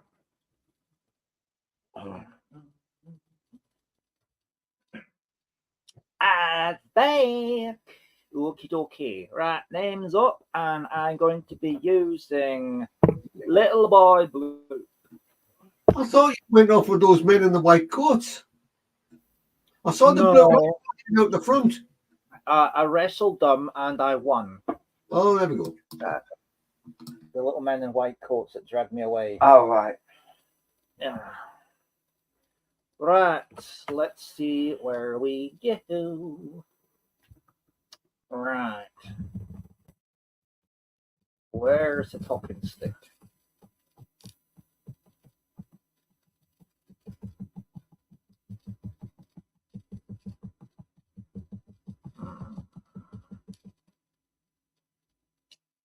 Right.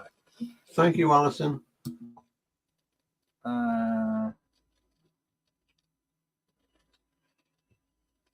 Right, I can see the talking stick now, so where is it going to land?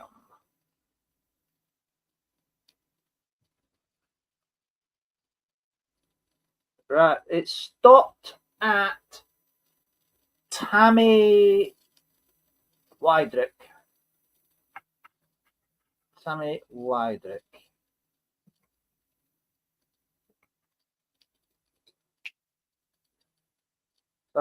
Tammy Wydrick, if you can give me a quick yes, please. There we go. Right. So I've got an energy to focus on. Right, Tammy. I'm just going to look into Little Boy Blue and see what we can see for you. Right. Okay. Tammy, I've got an image of you. And I have to say, you're looking quite young in this image. You know, I'm going to say around about between 80 and 25. you look in this. And what I want to say is the image I'm being shown here is, I'm going to describe it as like a paddock. You know, it's a field with a load of what traditionally would hold farm animals in it. But what I'm seeing is you're in the middle of this field and you are surrounded by a load of different types of animals. I'm seeing a horse, a number of dogs, one or two cats, and I think that's a goat. And I'm also seeing two persons in spirit around with you. Now, there's quite a number of animals of each different sort, as I've described there. And these animals are manifested in spirit. So they are a manifestation. And the reason I know that is because the surrounding shape of them has that golden yellow shimmer. And the two persons in spirit are standing, one to your left and one to your right, as you are facing me in this image. Now, when I see something like this around, what it basically tells me, Tally, is that there is a connection, a very strong connection between yourself and the animal spirit kingdom. Now, we all share the same place, so there's no real differentiation between the spirit world, between, if you like, humans and animals. We all are part of the same thing, but there's a definite link between you and spirit animals. And it's the description that I'm seeing in the crystal is one that says to me that you have a very close affinity with animals, and that they are drawn quite close to you as they find a very close similarity between you and them. It is a shared understanding.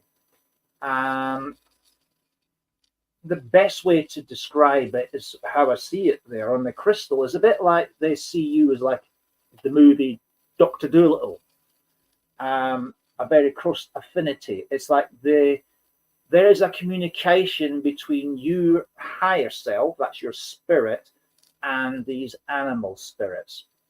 And it's such that they are drawn to you, both in the spiritual sense and in a physical sense. It's like they feel safe around you, they feel comfort and reassurance, acceptance, and there's a mutual exchange of what I'd call a paternal or maternal type love. It's a unconditional love, and they're quite happy to come close to you, let you pet them. They may even snuggle their head in between your arms for a little bit of a petting. It's that type of relationship that's being described here in the crystal.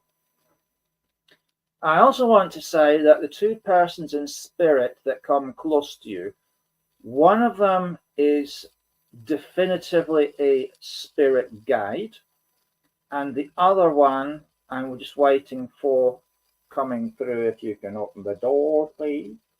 Thank you.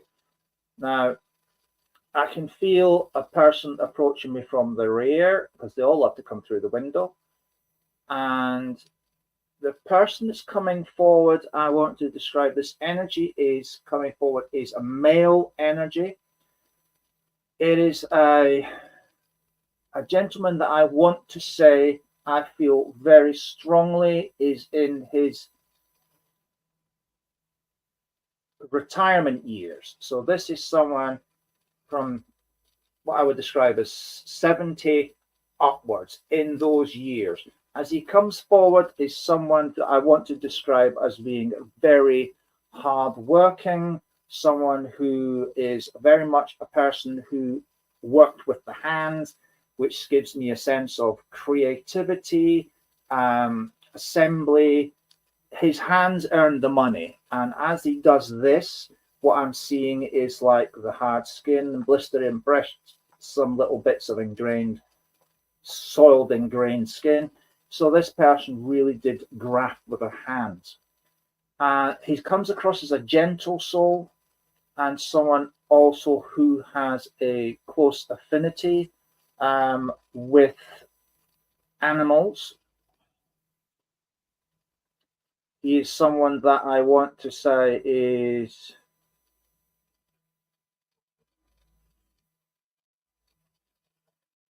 very much a worldly type person. Okay.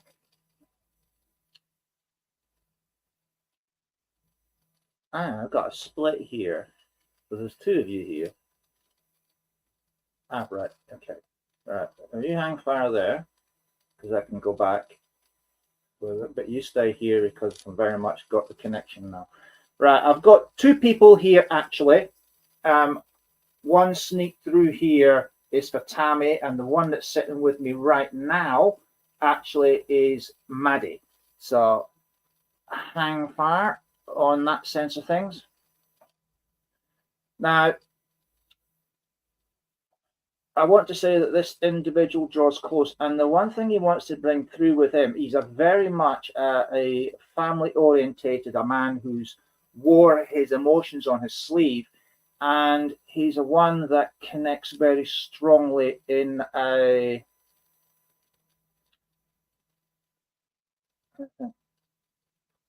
I'm following down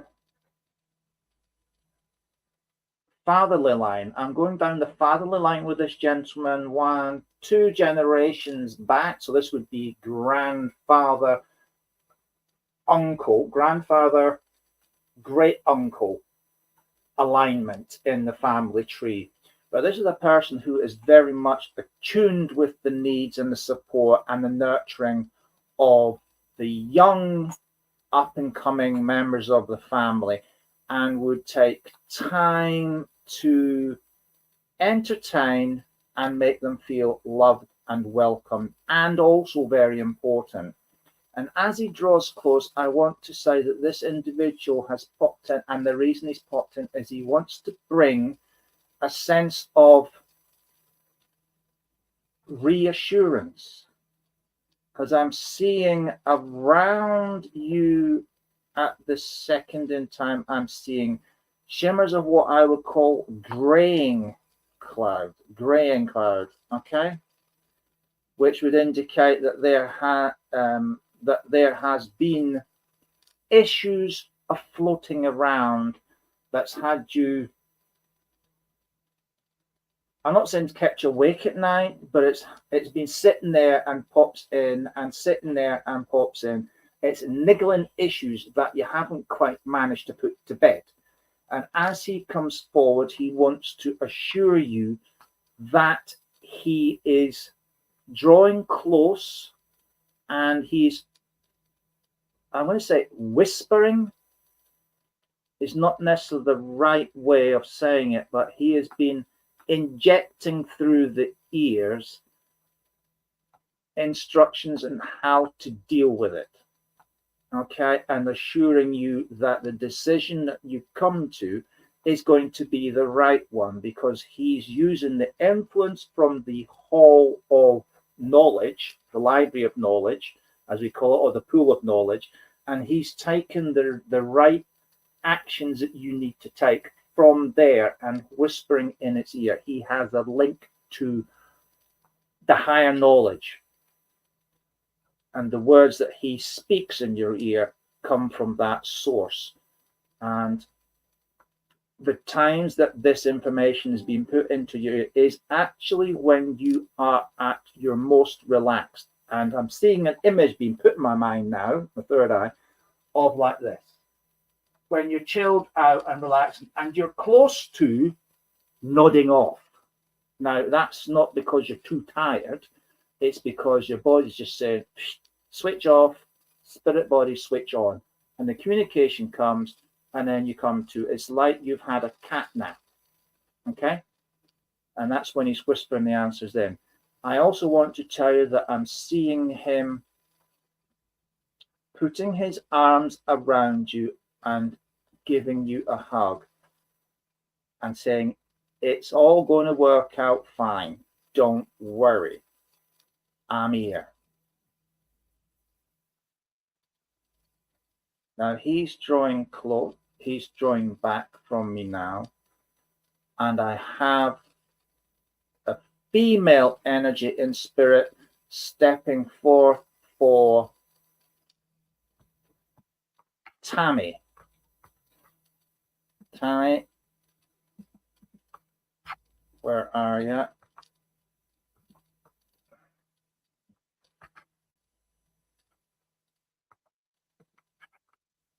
Tammy, right, Tammy, the person I was describing in the field has actually managed to step forward now. And just a moment, son and Lol. Yeah, Maddie, stop feeding the medium. Stop feeding the medium. Thank you. Carry on there, son-in-law. Right, Tammy, right. What I want to say to you that I've got a female that's stepping forward that was very much present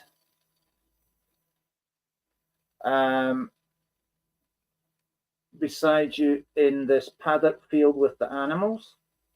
And what I want to say is this individual, as she draws close to me now, I want to say that I'm going with this lady. I want to say I'm not a very tall lady. She's about, I'm 6'1", so I want to put her about mid upper arm height on me. So that's going to work around about 5'6", give or take. But I want to say that she's neither skinny nor rotund. Okay, she's in proportion to me, and I want to say that she's got a lovely set of silver hair on. It's thinning, but it's very much got quite a bit of volume around about it. Now, I want to go down the mother's side of the link with this, a maternal link with this. I want to go 1, mom, 2, grandmother. I want to go, I'm feeling comfortable with 2, but I'm staring down at 3, which would be great grandma as well. So I'm down in that area with this individual. Now, as I hear her speak to me, I want to say that she does come across with an accent that I find unusual and at times difficult to understand because it's not an accent I am used to. I'm going to describe it as a foreign accent, but I say that with respect because I'm struggling to think where to place this lady as and where she's from. But I am looking at a map of Europe, and I want to say that there are lines going from the eastern part of Europe heading out in all different directions. So the family routes are well traveled. Okay, family routes are well traveled. So it's like the family originated from one place and then migrated in all different directions. So there is links to all different parts of Europe, and I will see a link going across to what I would describe as North America area as well. And she steps forward and she's saying that the animal kingdom played an important role within the family's past heritage, and that the sense of connection that you feel with animals around you is part of a genetic reliance that the family had in livestock. And I say livestock, I'm being broad with this when I'm including horses and I'm going to say goats, sheep, and all that sort of thing. There is a connection going back with the animal kingdom. And I want to say that she speaks very much about the family heritage. that it is an important part of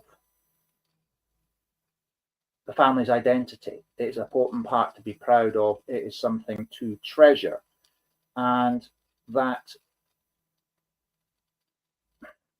she says to be proud of it, because literally it's good to know where your roots and origins are. Okay. Now, she's making me aware of, okay. She's making me aware of the fact that you have gone through some trying, in inverted commas, times, and that you really have questioned whether you're doing the right thing or not, whether you're in the right place, whether you should be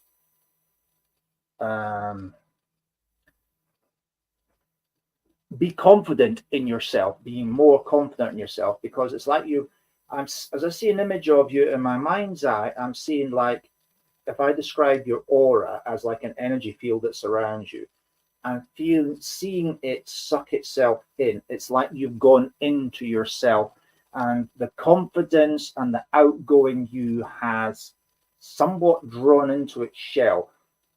And this is like a protection mode. It's to keep you safe. It's to avoid situations that you feel uncomfortable. And she's saying that she herself, in her time on the earth plane, went through very stressful, turbulent, and very insecure and worrying situations. And she had to learn the art of being bold, being outgoing, being exceedingly confident, or putting the facade on of being calm and in control of her surrounding situations. And she draws close to you to bring you that great sense, her energizing sense, her, I'm going to say, her enlightenment. Okay. She wants you to be, or to take a leaf out of her book and give the outward sense of boldness, to be, and the best I can describe the impression that she's putting on me is like, when you step out, it's to be, hello, I'm here, I'm Tammy, this is what you see, and what you see is what you get. And I'm a no-nonsense girl, so don't pull the wool, because I won't have it. Right? She wants you to be like that. She wants you to be the center of attention, and everybody to turn their heads and say, wow, Tammy's here. Okay? And sit back and listen to you. Because I'm seeing just here on this image of you, I'm seeing this like red light on the throat. And when I see that, it's telling me you've got words to say. Spirit want you to open your mouth, right? And just let these words come out. Because you have got a gift from Spirit, and past generations of the family have had this as well. They've had to do it because it's with the situation they were in. It was necessary to be heard, and they want to give you their strength, and their gift to you from the world of Spirit is the ability to stand up and be noticed, and not to hide yourself. They're saying under a bushel, but I'm going to say hide under the bed, okay, and hide into yourself. Stand out, put that big, bold impression on around you, and know that you are important, and Spirit have things for you to do, and Spirit have things for you to say. They're going to give you the words, the energy, and the confidence to stand up and be noticed. And that is what they wanted to say. The image of the horse that they've been given on their initial look that I had here on the crystal ball of a horse being in the paddock very close to you, is to let you know that this horse is in fact a spirit animal guide that draws close to you. And this horse, as it draws close and mingles with your energy, will give you its strength, it will give you its stamina, and it will give you the ability to be stood up above everyone else. And the eyes of the horse are on the side of the head, and that gives the horse the ability to see all around, in front and behind, and know what's coming and be able to react to it. And that's what this animal guide in the form of a horse is bringing to you. All-round vision, so you can see what's going on all around you and have a response prepared, whether that be walking or whether it be galloping. But the strength and the stamina that's been brought to you is to see you through where you are now and give you the confidence to stand out and be noticed. You got things to say. Spirit are giving you the words to say. And these words are more powerful than the pen, right?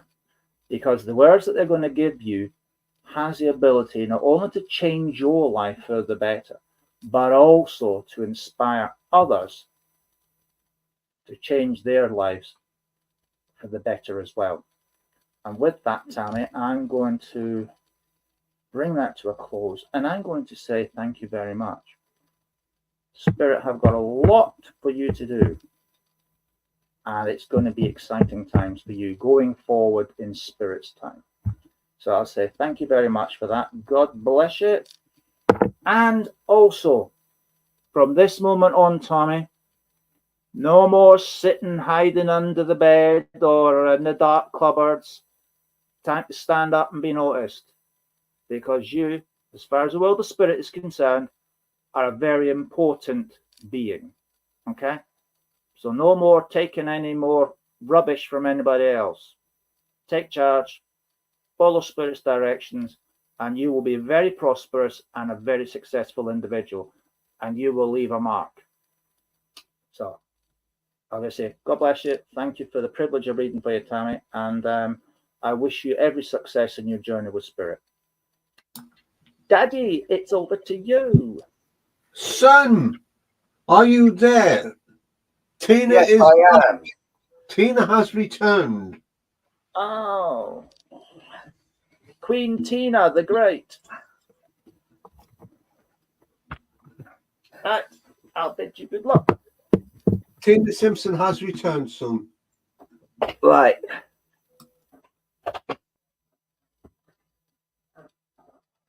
Tina, are you there? Probably not going to answer me now.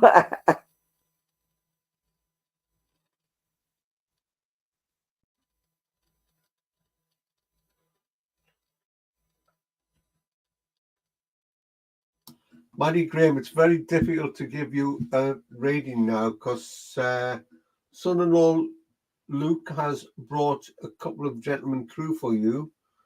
And you mentioned, have they got your baby there? You shouldn't feed the medium because No now it's baby. out there. It can be a situation whereby it's implanted then in the medium's head. No baby was visible. Maybe the next time. Luke says no baby was visible. Was visible to me at the time. Was visible to him at the time. Yeah, I got that. I got that right. Mm. Do you want to go until Tina Simpson, are you there? Dear God. You just can't get the stuff, can you?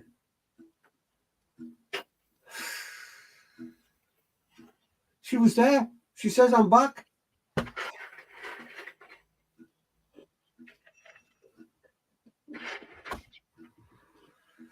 I'm going to do one more then, and then I'm shooting off, lads. Okay. Yeah. Okay. Been a lovely night. Been a lovely day. Lovely day, it was. Oh, let's see where we're going to go. All right. People, put your names up. See where we're going.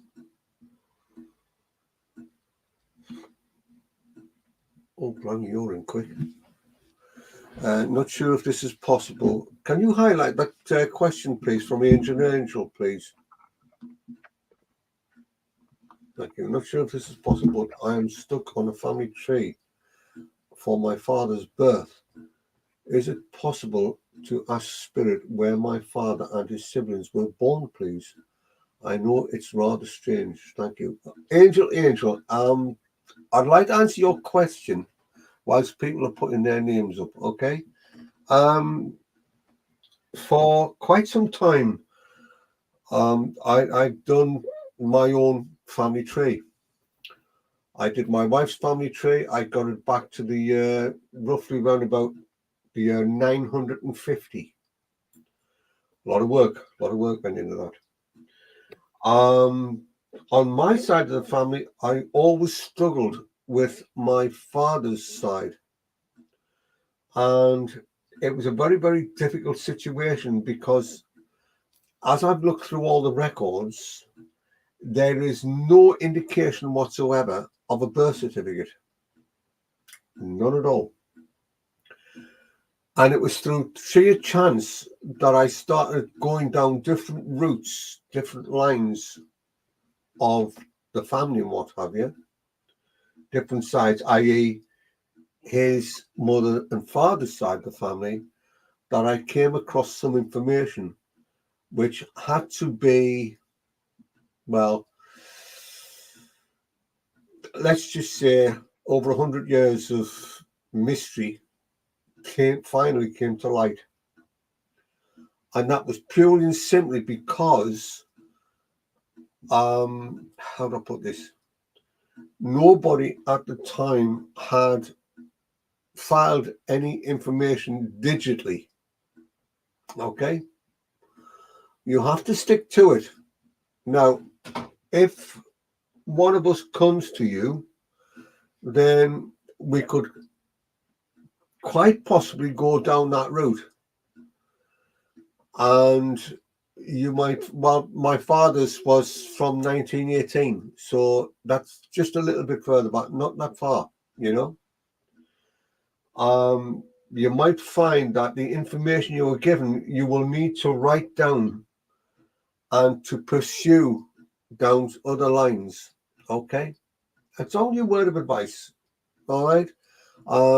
But I know I've been there. Never ever did find a birth certificate for my father. Apparently, the place where his birth records were kept, there was a fire. But interestingly enough, there was only, how do I put this?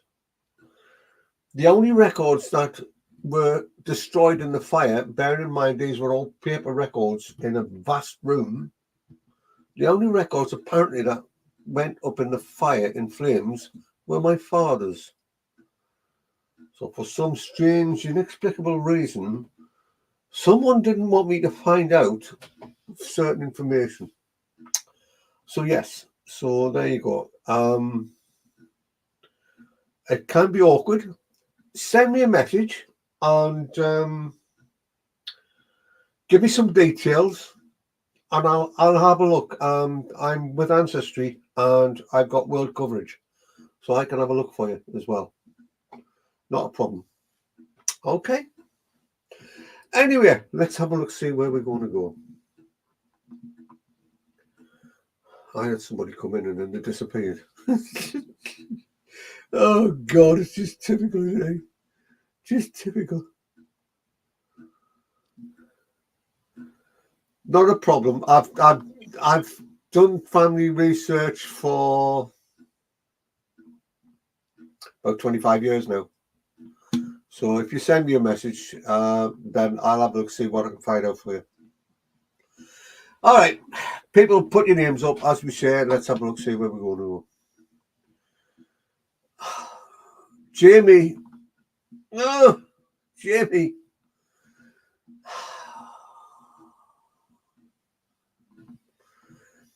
When people put their names up, you must understand not to put information up who you are looking for.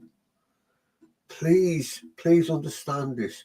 Tell you what, son, can you add on here a big thing saying, please do not feed the medium? No information. Oh, okay. Now you see, I've just got a gentleman come in there now with his chest. All right, Jamie, I will come to you. Whether or not it's going to be him or not, I don't know. But I will come to you anyway. Jamie McIver.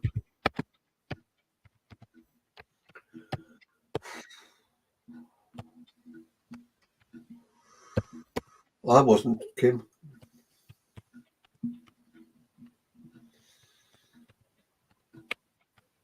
Andrea, there's another one. Okay, Jamie, I do have a gentleman, as I mentioned your name, I do have a gentleman come in and he would have had heart conditions. I'm feeling a lot of pains in the chest. I'm feeling that when it happened very quickly in the end. Okay? So I wasn't sort of, how do I put it? I wasn't hanging in there long in the end, all right? It was like I was here 1 minute, bang, I was gone the next. This is a man who would have worked hard all his life. This is a man who, at the end of the day, just wanted some peace within himself also, okay? And he's making me very aware of being quite a strong character. I said chest, yes. Can you understand this, Jamie? Jamie. Jamie, is it? Jamie? Talk to me, Jamie. Otherwise, I will have to move on. Okay, so this is a different gentleman. All right. Now, see, you've given me a lot of information there again. You've got to stop. Yeah, I can definitely. Okay. Stop giving all the information. All right. Now, this man, I have to say that there would have been a lot of things that would have gone on with his chest over a period of time. But I don't feel it was anything too serious over that period of time. But I do feel at the end it was dramatic. All right. Because he's making me very aware here about how he struggled very much with that pain. And I'm feeling that severity go right down. And I know what it feels like. Trust me, I know what it feels like. I know it's not mine. I know that because I've learned to differentiate between that which is spirit's condition and that which is my own. Okay? Quite correct, Christina.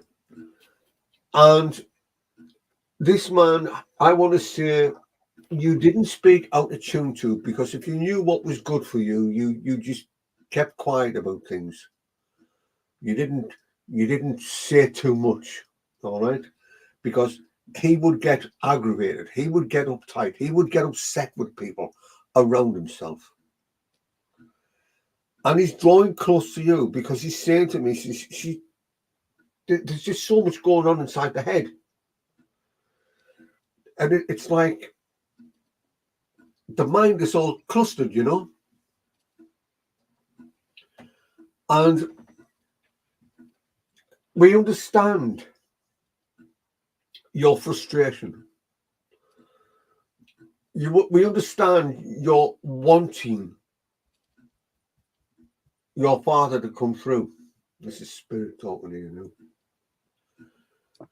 But every time you send a thought out there, you have to understand that we come through when we feel it's right. Now, you've mentioned about the lung cancer and the brain cancer, okay? You understand as well the body that was weak, the thin look withdrawn in the face area, facial features. There's a jaundicey look to this gentleman that's just drawing in. And as he draws in, he's making me aware that you could see in his face what was going on. And there's a certain warmth that's coming in here. And it's like, his words, I was lying there. And my thoughts were, just let me go. Just let me go. Don't hold on to me any longer. Allow me to be rid of this body. I was in and out of consciousness for a short period of time.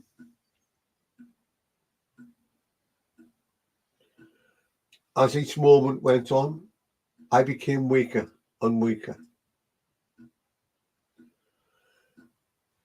And as I got weaker and weaker, my breathing was becoming more and more laboured. And as my breathing became more and more laboured, it was becoming shallower and shallower.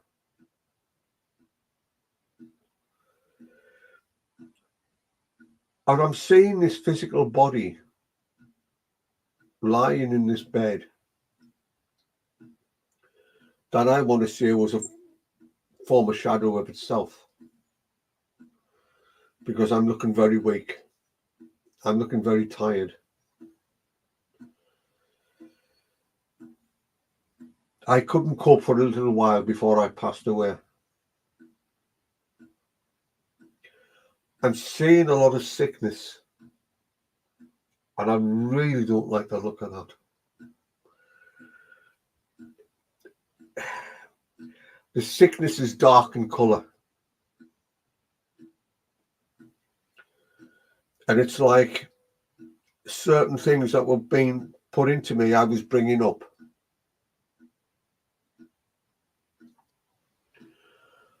And it was like I just didn't want to know anymore. I didn't care anymore. I couldn't cope. And I know those around me couldn't cope. Not seeing me the way I was. There's a lady drawn in here as well who, as she draws in, she is also making me aware of a cancerous condition. So I want to say it's running in the family here. And this lady's going back over in time. This lady would have been a very, very strong lady. But I do feel that the condition really took a grip on her. And as it took a grip on her, this lady, in the end, didn't know what was going on, bless her. Because she's making me aware of just lying there, wondering what day it was, let alone anything else. And I'm watching her become so acutely frail to the point of knowing within myself that I wasn't going to be here much longer.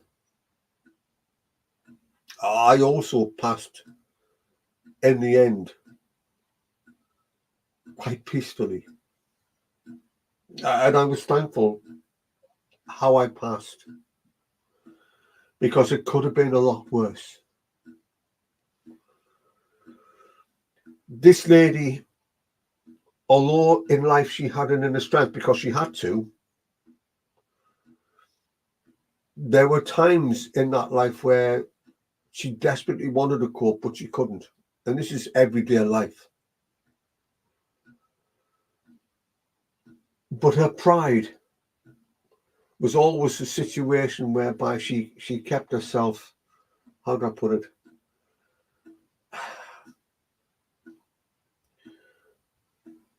so stubborn within herself that she wouldn't want to ask for help, you know. She's making me aware that life very much has its ups and downs around yourself, and that you're very aware of how sensitive you become at times. And she's talking about how sometimes you have too much pride.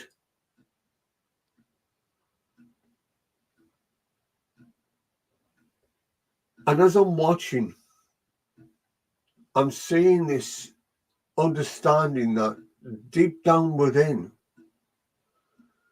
your sensitivity goes completely through the roof.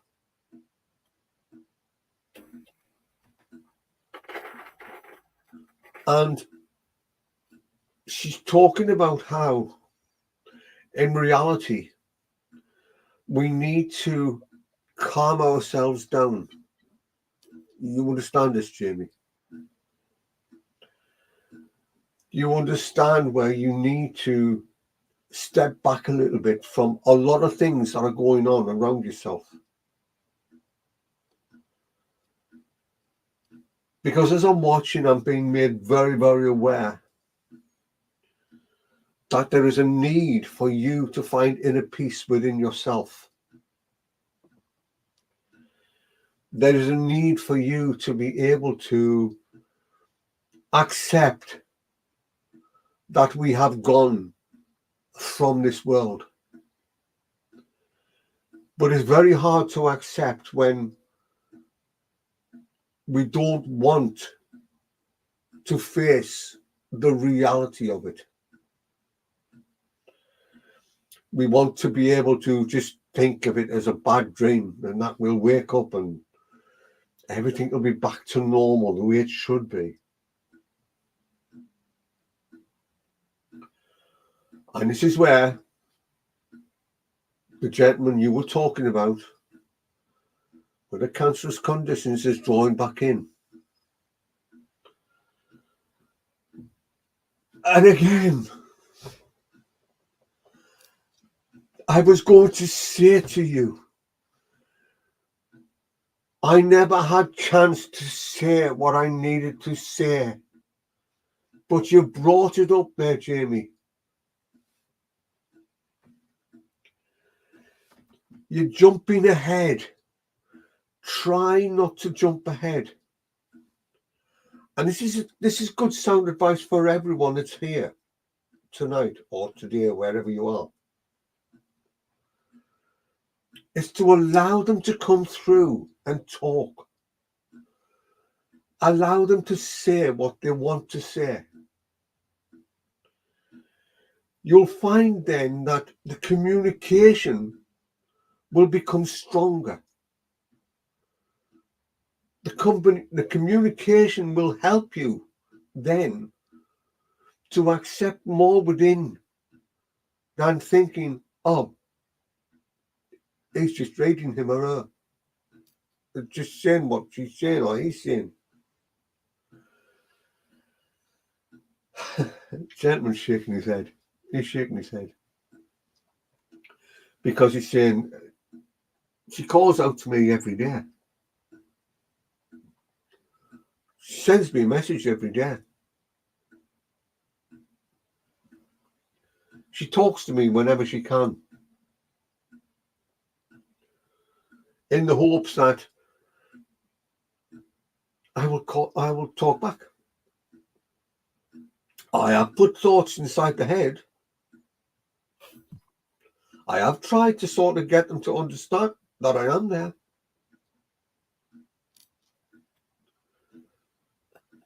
But when I do, often they think, oh, I'm just thinking that.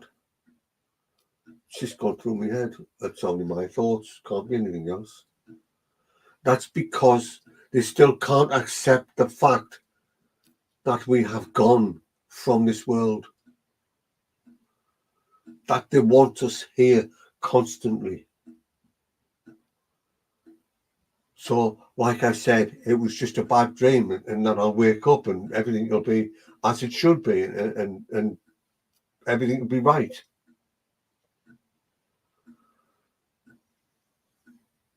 It was like there was a lot of stuff that was unsaid, if you see what I mean, Jamie. A lot of stuff that had gone on that at the end of the day shouldn't have gone on, but it did. Because I get a feeling of being sort of estranged a little bit, you know. And I also want to say that somebody didn't want them to see them while they were lying there, if you see what I mean. It was like there was a little bit of a barrier that had gone on there, you know.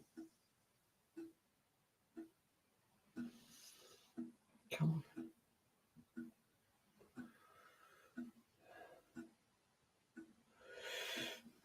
The lady, as she draws back, she's talking about her stomach area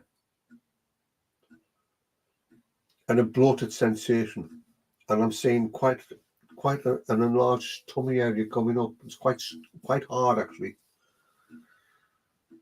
and I'm seeing a lot of discolor going on there. So I know there would have been, the only way I can describe it's like the blood thinning and bruising easily, because I'm watching this stomach area. And she's talking about someone here that has problems with their stomach as well, but it's not what they think it is. And we're not allowed to diagnose, so we don't go down that route. So, again, for those of you that are here, please understand this. In the UK, it's against the law, and we just don't do it.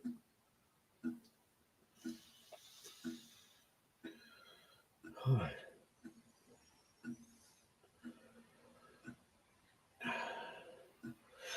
Again, the gentleman's now drawn back in, and he's saying someone wants to be by my side, this side of life. They don't want to be in your world, they want to be in mine. Because they miss me so much. Because since I've come over to this side of life, it's torn their heart apart. And I'm seeing them becoming very emotional. Very sad, very withdrawn.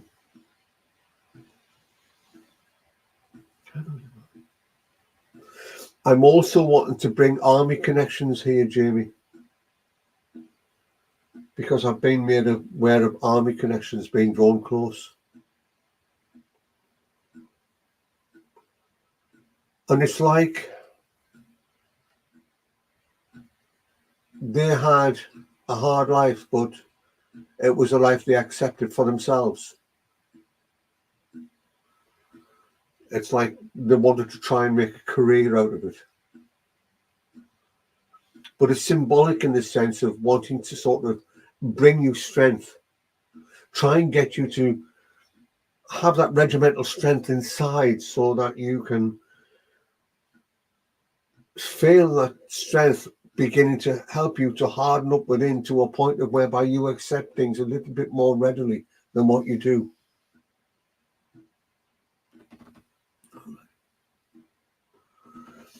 There's a lady by the name of Elizabeth here as well, Jamie. Again, a lady that feels quite weak within the body. And I know that this lady, bless her, she struggled with her legs. And she's on about someone here that gets weakness in their legs as well, the tiredness. Tina's here. Yes. Stay there, Tina. Hold on there, Tina, please. Hold on. Stay there, Tina. And she's talking about how she had a couple of sort of little bits of wobbles, we'll say, you know. And as I'm watching, she's very gently placing her hands on your shoulders. I'm just getting you to stop for one moment in your time, just to relax a little bit. We know there's a lot of tears. We know there's a lot of sadness. But we have to say that when people are coming to our side of life, we know they are ready to come to our side of life. It's not that we choose to rip them straight from you. We don't. We do it for a reason. Because no more suffering can go on within them. Now, I'm going to draw away from you now, Jamie, because I know Son is here, Tina's here now as well. Take their love, Jamie. Look after yourself out there. There are 2 children in the spirit world connected to your family as well, okay? Because they're making me aware of that. And I'm seeing a beautiful light with them, so I know that they came down and they immediately then went back to spirit side of life. And I would have said that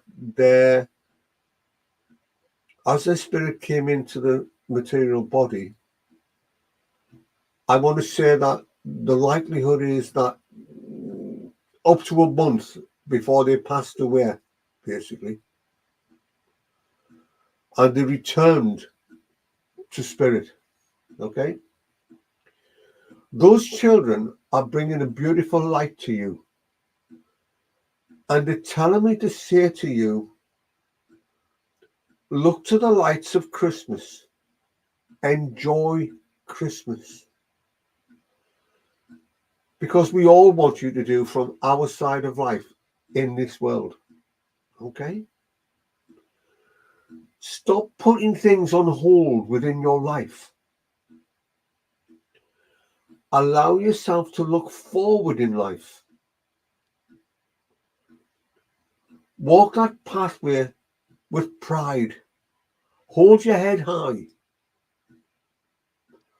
But stop listening again. Stop listening to idle gossip. Stop listening to tittle-tattle and people saying, oh, is this and that and anything else. Be yourself. Carry on, son.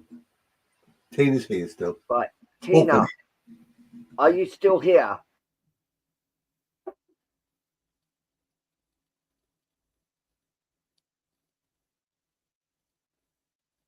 I know she said she keeps on losing sound. Yeah, and she keeps going out and coming back in again or something just to try and set this up. Aye.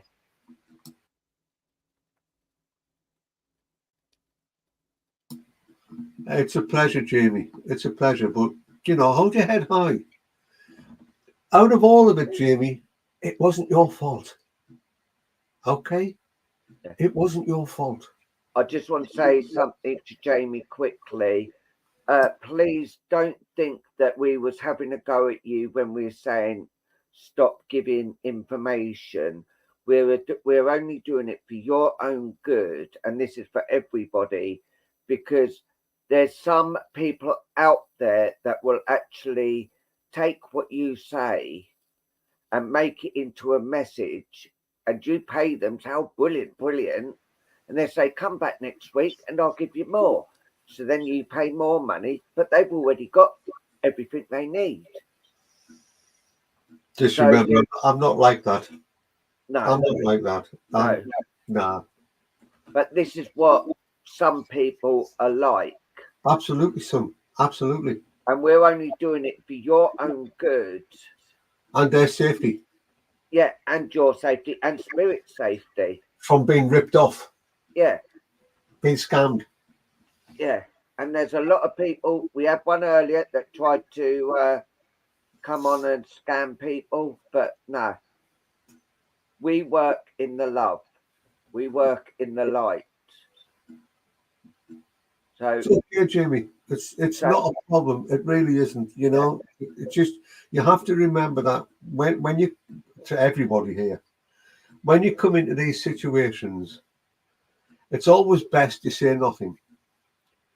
It's always best you answer with a yes or no, or in a lot of cases it can be, oh my God, yeah. Oh God, that's them, that's me auntie, that's me uncle, that's me grand, that's me granddad, and all that, you know. Jamie, I'm just saying they don't.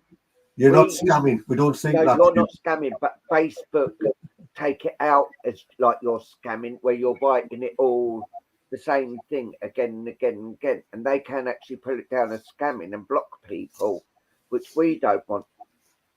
An algorithm that kicks in. Yeah. So just remember, if you get a message from anyone, just say yes, no, don't know.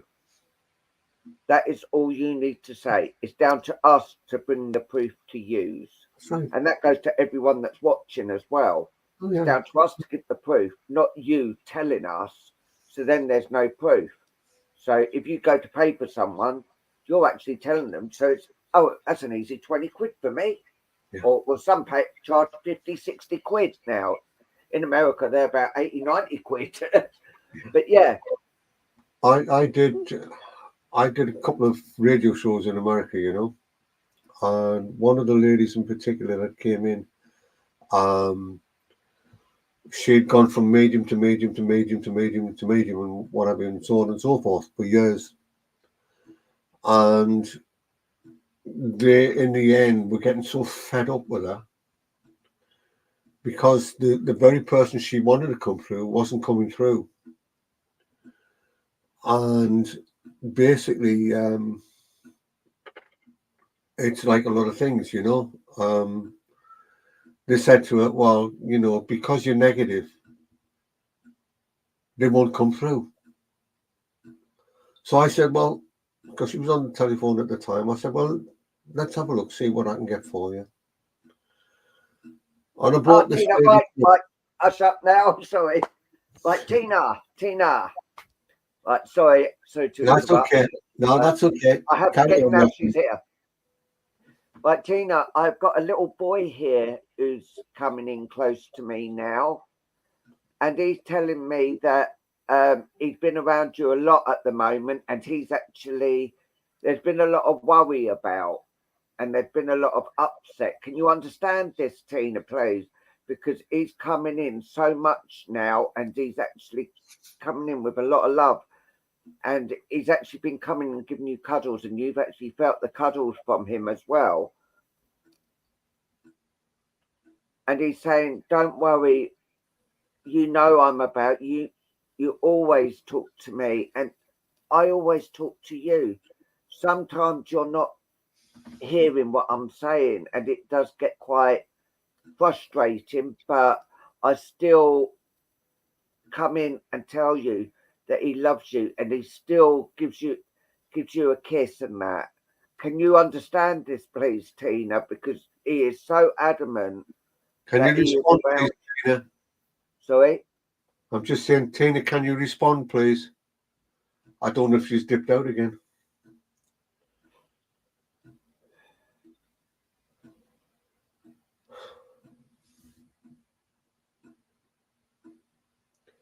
Talk to us, Tina.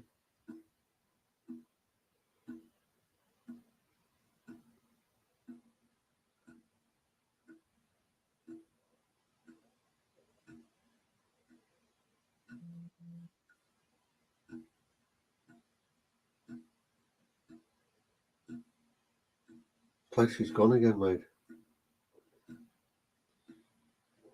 Tina, talk to us. Tina Simpson.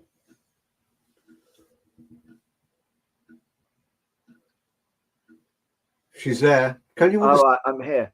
Have you understood what I've said, Tina, please? Because this young boy is so adamant, and he's still coming in and giving you a load of...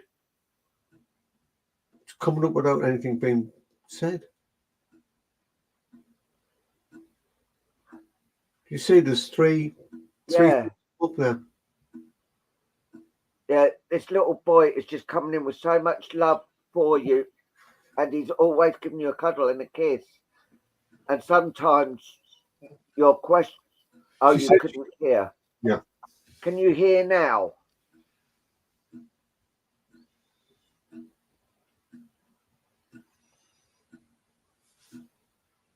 I think what I might have to do is I may have to do a video call with her. She can hear you now. Oh, right, yes.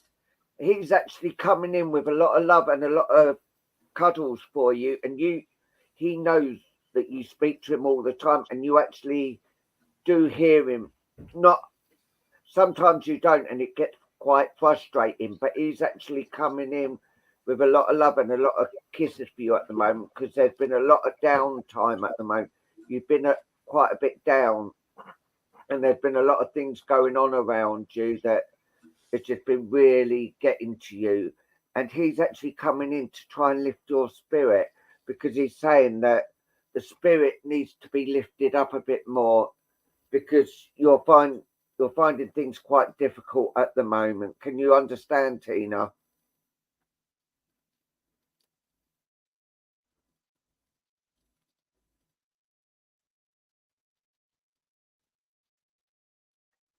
Right, okay.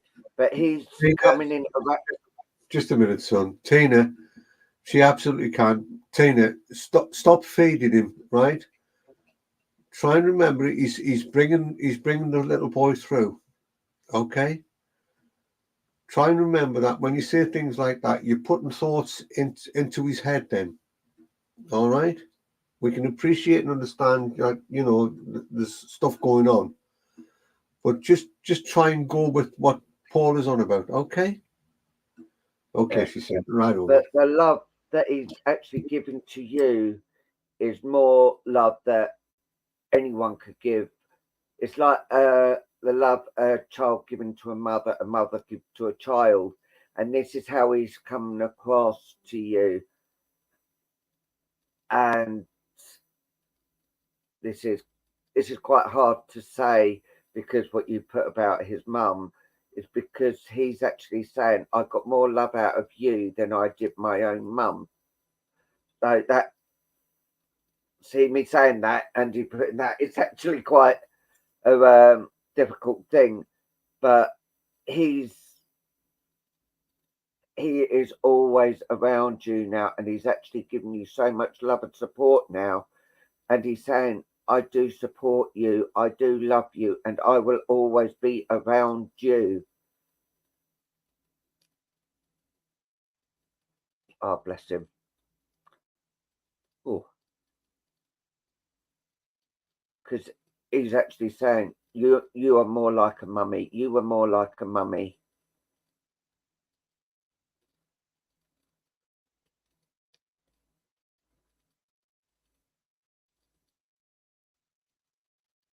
He's starting to cry, and it's getting quite emotional here at the moment.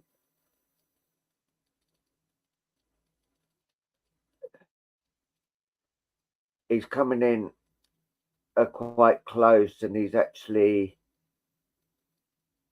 saying that he enjoys being around you, but you need to start being you again. If you can understand that, you need to start being you again. And the hurt he feels at the moment that's coming through you, it is very upsetting for him. And he says he don't like seeing you upset, and he don't want you to feel alone anymore. He says, I am with you. I will always be around you, and I will never leave your side. But this little boy is such a sweetheart.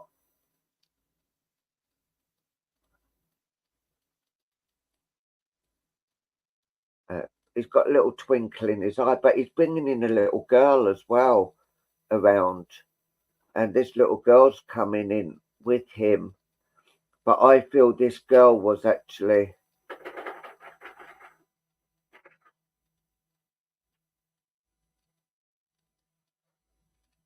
right. This little girl, she's actually coming in, and she's actually coming in with him as well, and she's just got such a lovely, lovely smile, and she's just coming in and saying, you will, Tina, you will. But she's just coming in, and she is such a sweetheart as well. And they actually look quite alike, believe it or not. But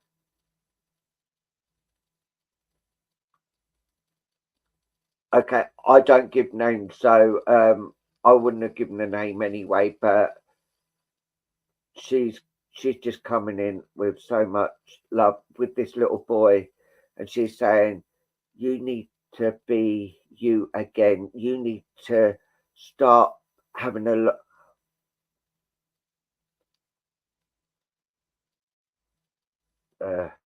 Bless you. Yeah, she's just coming. Yeah, she's just saying, you need to be you again. You need to start getting out, start doing things again. But they're just coming in with a lot of love at the moment and a lot of peace for you. And they will never leave your side. And I'm going to leave that with you, Tina. Sorry, it's short and sweet, but it just had to be. They would not, well, the boy would not leave my side at all. So it had to be given. So just remember, you are loved. These children are always around you. The boy is always here as well, and he's always around you. So yeah, I'm going to leave that love with you and say, bless you, Tina. They're actually arguing at the moment now because the little girl's saying, that's my mummy, and he's going, no, that's my mummy. So they're having a little argument. But bless them both. So leave that with you and say, bless you. Thank you. Right, I'm shooting off for the evening now. Enjoy the rest of your evening, guys. Yeah, we're going to shoot off now as well. Right. I think, because we're going to be back on Wednesday. Yeah. The same trio, Triple Trouble, will be back again on Wednesday. If you didn't get a message this evening or today or this morning or this afternoon or whatever it was, wherever you are in the world, just remember that you are loved. I think the next, thank you, Tanya, it's just about over. I think the next questions and answers situation will be about how not to feed a medium. Yeah, that's a good one. How not to feed the medium. How to show that you can sit there and accept a message in a correct manner. A lot of people get themselves stressed out, uptight and upset because they want one particular person to come through. And by wanting that one particular person come through, they will mention them over and over and over and over to a point where it becomes silly. And that's no disrespect to any of you, you know. Just remember, at the end of the day, we're here to help you. That's what we're here for. We're here to guide you in the right direction. We are here to be of service, to bring your loved ones through to a point where the connection is between you and those you love. On that note, I'm going to say good night. Yeah. Just before, if you like what we've done, if you can give us a review on Double Trouble at Home, on Tom Dodd's page if you're a member of his page, or our page if you're a member of ours. That we are all here together as Double Trouble, Triple Trouble. We are back tomorrow with the lovely Lynn Green. So if you've got any questions for her pendulum, write them down, and we'll be here at 9 o'clock UK time tomorrow evening. We've got to go and see Mummy first, haven't we? Let's go and see Luke's mummy first. Our page is called Double Trouble at Home. And mine's just Tom Dodds. Yeah, and Tom's is just Tom Dodds. Just plain old Tom Dodds. Yeah. So Double Trouble at Home, we are all.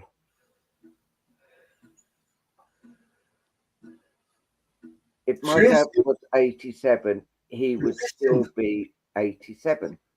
Listen to what's been said, Tracy. This is definitely going to have to be what we have to talk about on Wednesday night. Yeah.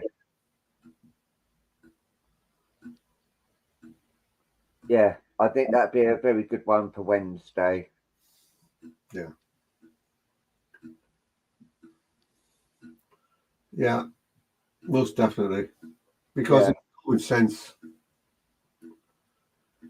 Stop scammers then. Exactly. Stop taking advantage of situations. And you know what? It's how every medium gets a bad name. Yeah. Because you've got them out there that will feed on it and feed on it and feed on it. And they'll get every ounce what they can out of you, and then they'll move on to someone else. See, all the time we're working and we're telling you not to actually feed us, that is giving them the brush off.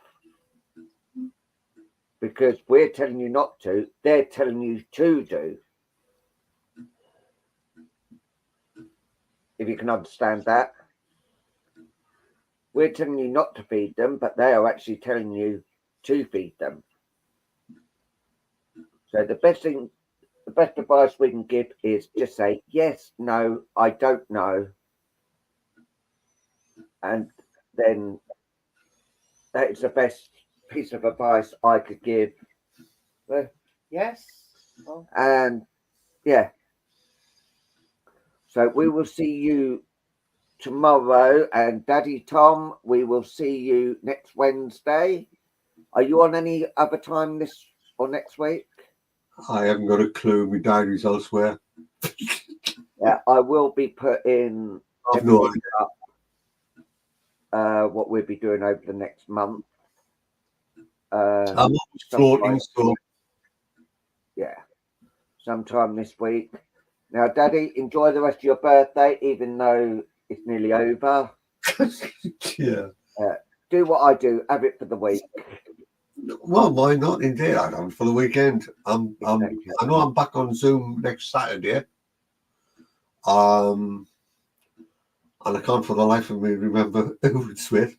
I'll let you know on Wednesday. Yeah, I know I'm doing a Zoom. Thank you, Leona. Good on you. Tracy's back at work now. So go on, everybody. Bye-bye. Yeah, bye-bye. Take care. Bye. There's the door. There's the exit. Go on. Go for it. Go on. Right.